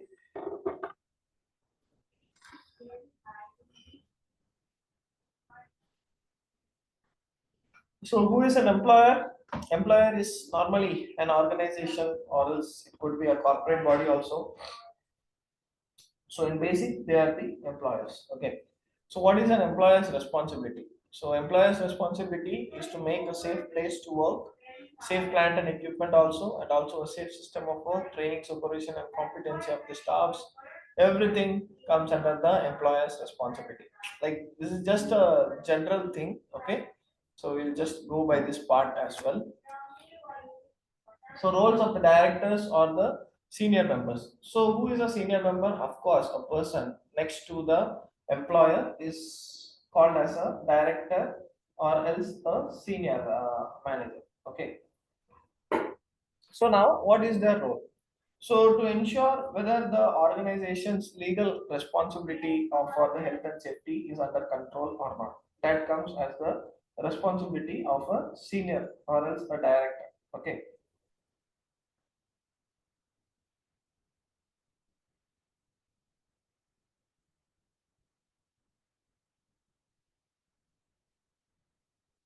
And the next will be to make sure whether the policy is properly defined. So usually the policy is a document that has been created by the health and safety officer or else an engineer. Okay, but the final acknowledgement and all will be done by the employer, but still the health and safety policy and its implementation will be better defined by the has to be actually better defined by the health and the senior managers. Okay.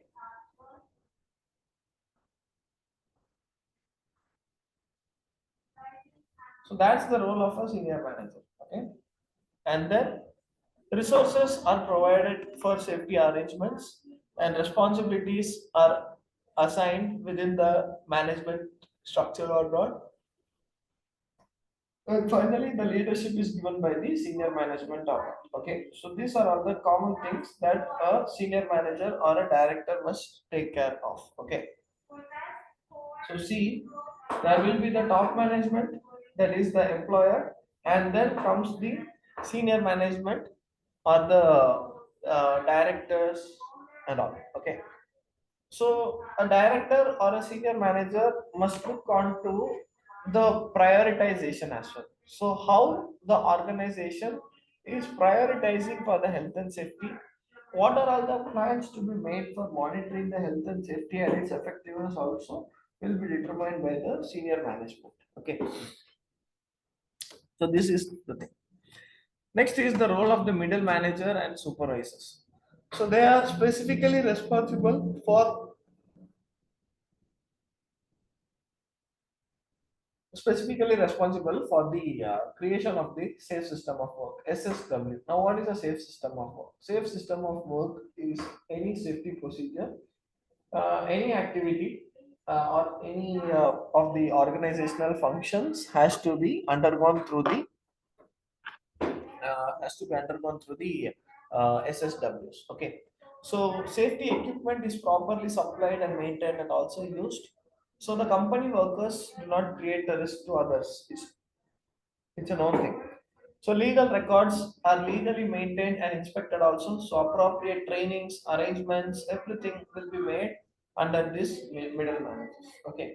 So the middle managers take the responsibilities that comes from the top management or from the directors also. Okay. And they eventually distribute it to the supervisors to carry on. Okay. And the middle managers have the authority or have the roles or responsibility to do an overview, and also they supervisors are the one responsible for taking the day-to-day activity. Okay, like day-to-day activity running of the organization, from the for the production and the safety matters. So it is from a supervisor's role. Okay, so we have seen almost three people. One is the employer, the next one is the middle manager, sorry, senior managers or directors, and then there is the middle managers and the supervisors. And next goes with the health and safety practitioner. So health and safety practitioner is us. Okay, so you can see here from this, you can see that we are in the middle. Okay, so providing the advice and guidance on the health and safety standards, promoting a safety health and safety culture. Okay, and then developing and implementing the policy, identifying the training needs, overseeing the accident reports and investigation. So on the whole, those are the responsibilities being involved by the health and safety practitioner. Okay.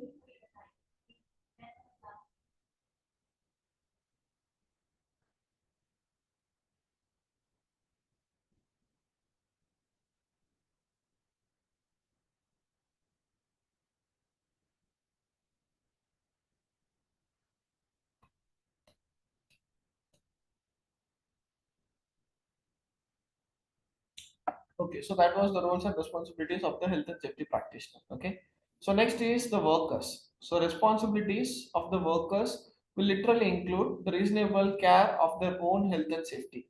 So the workers are responsible for taking care of their own health and safety and also the health and safety of other people. Okay, so the things that goes well, and also they have to make sure whether they are following up the orders that has been passed by the top management, following with the senior managers, following with the middle supervisors, health and safety practitioner.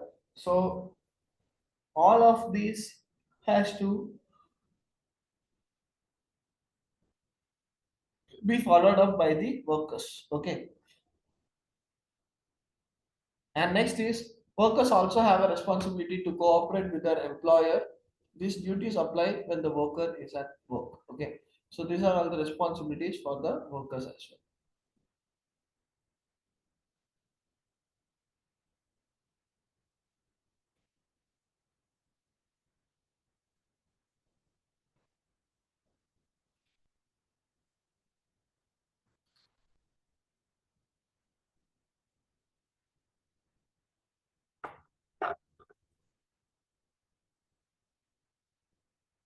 So next is the controllers of the premises. Okay, so controls a premise usually a person, a body. Example, a landlord.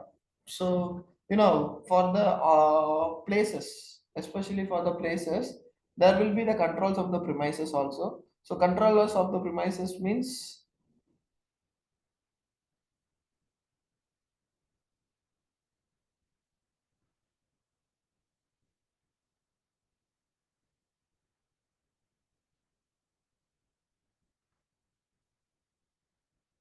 So controls of the premises, the people, those who are responsible for the accommodation, okay, especially the landlord, like the building premises, okay, the owners of the building premises, okay. So they are responsible for the safe access to the people, because in a building there will be maybe 10 or 12 floors, more than that also it's available, okay.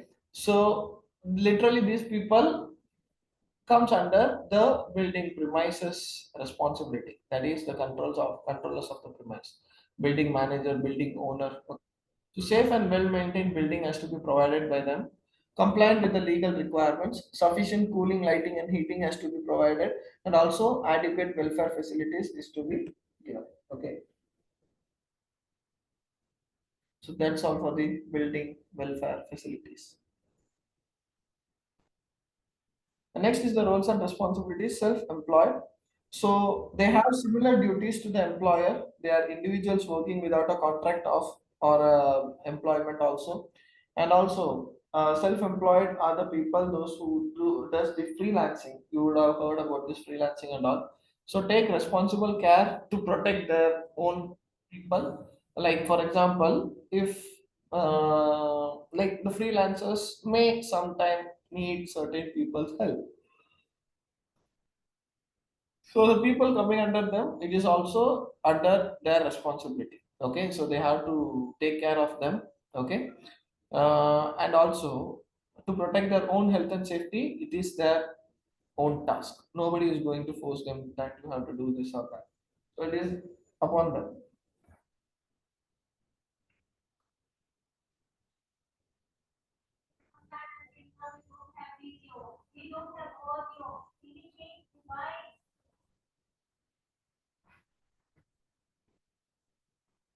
Okay.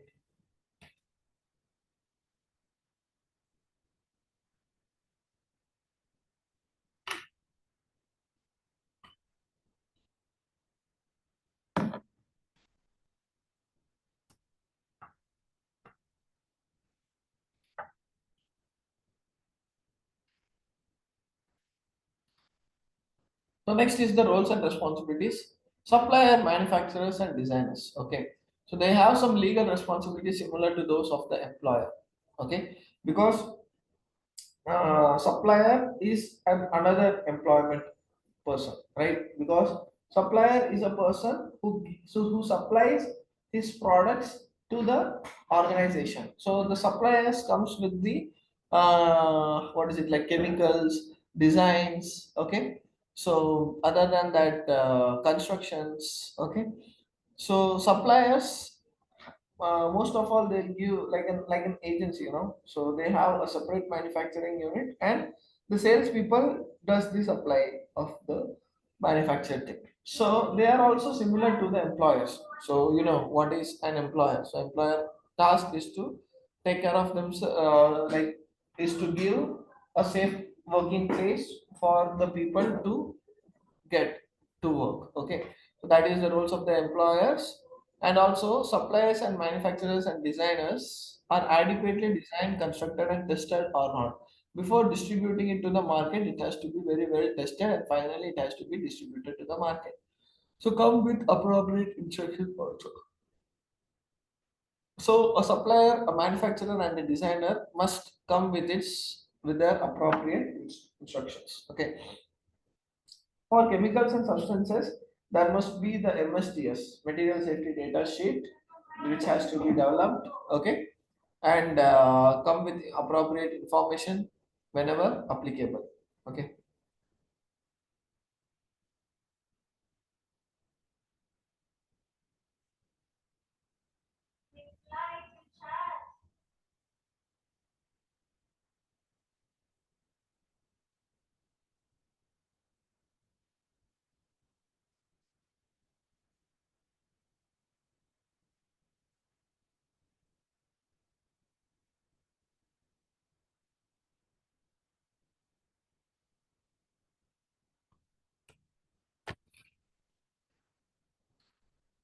Next is the contractors.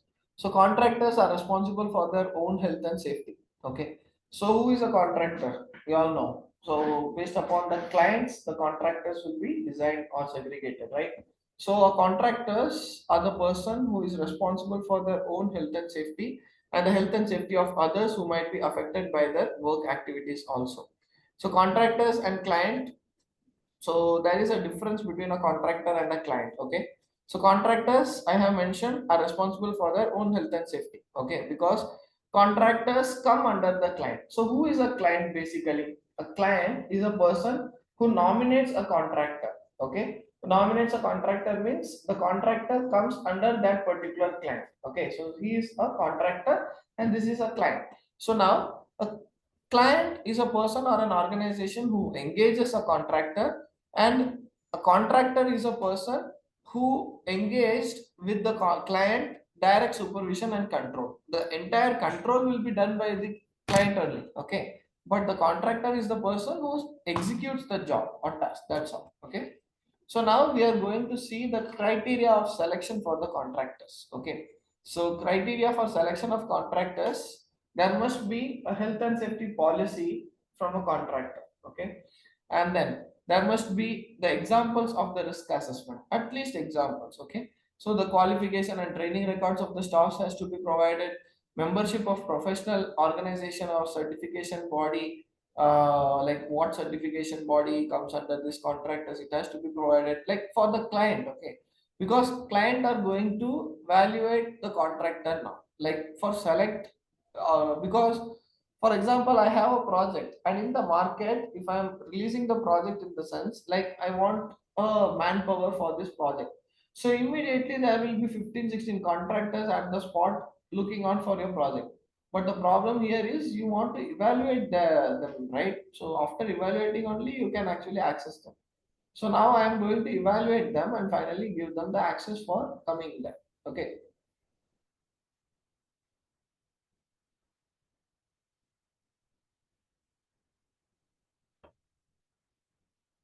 So while evaluating, I need to check out these criteria. Okay, so the names of the previous or current clients, accidents history records, and criteria for selection of contractors. So records of enforcement actions. For example, if there was any penalty or any issue between the enforcement agency and the and also the contractor client contract or not, we need to just have a look on it. Okay, and then proof of adequate resources such as access of specialist, safety advice or not. So if there is specialist safety advisor, maybe there could be a consultant on the favor of a contractor, whether they have it or not. Okay, because only based upon only if they are having these arrangements, they could be good. Okay, so details of any prosecution, details of any enforcement notices or competence of the workers, all these things comes under criteria for selection of contractors. Okay.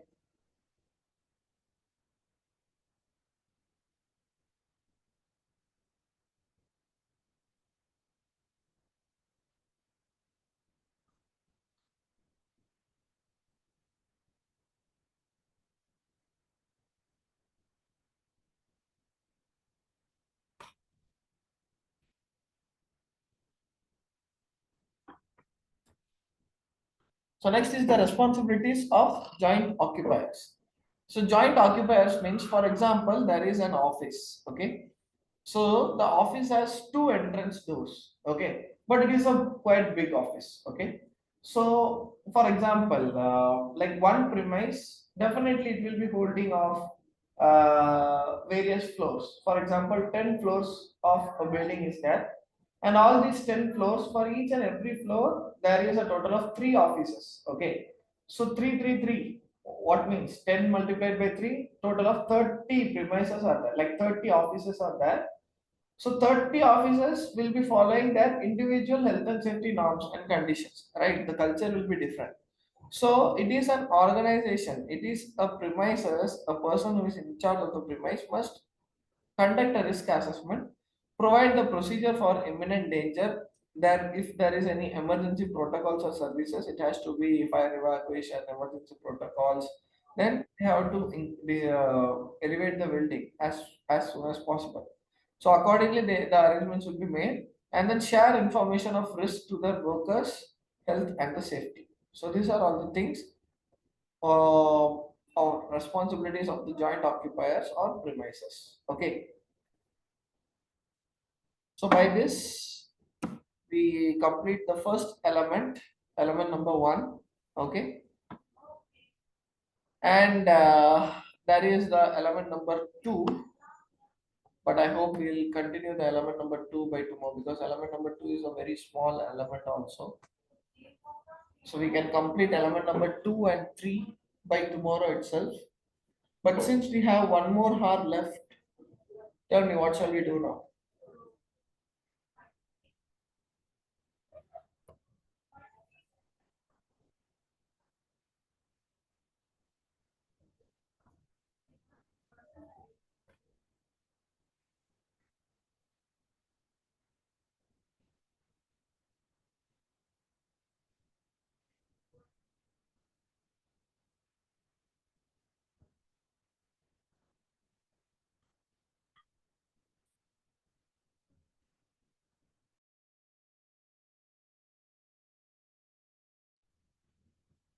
Okay, so guys, you can all live one by one.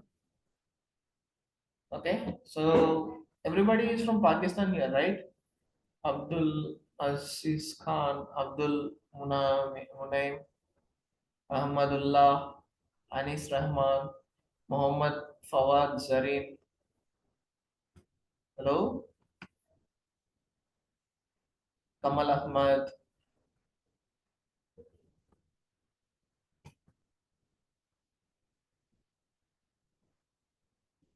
Okay, so you can all leave eventually. Okay. So see you all tomorrow by morning. Okay. Morning, don't fail to come by time. Okay. So see you all guys tomorrow. Bye bye.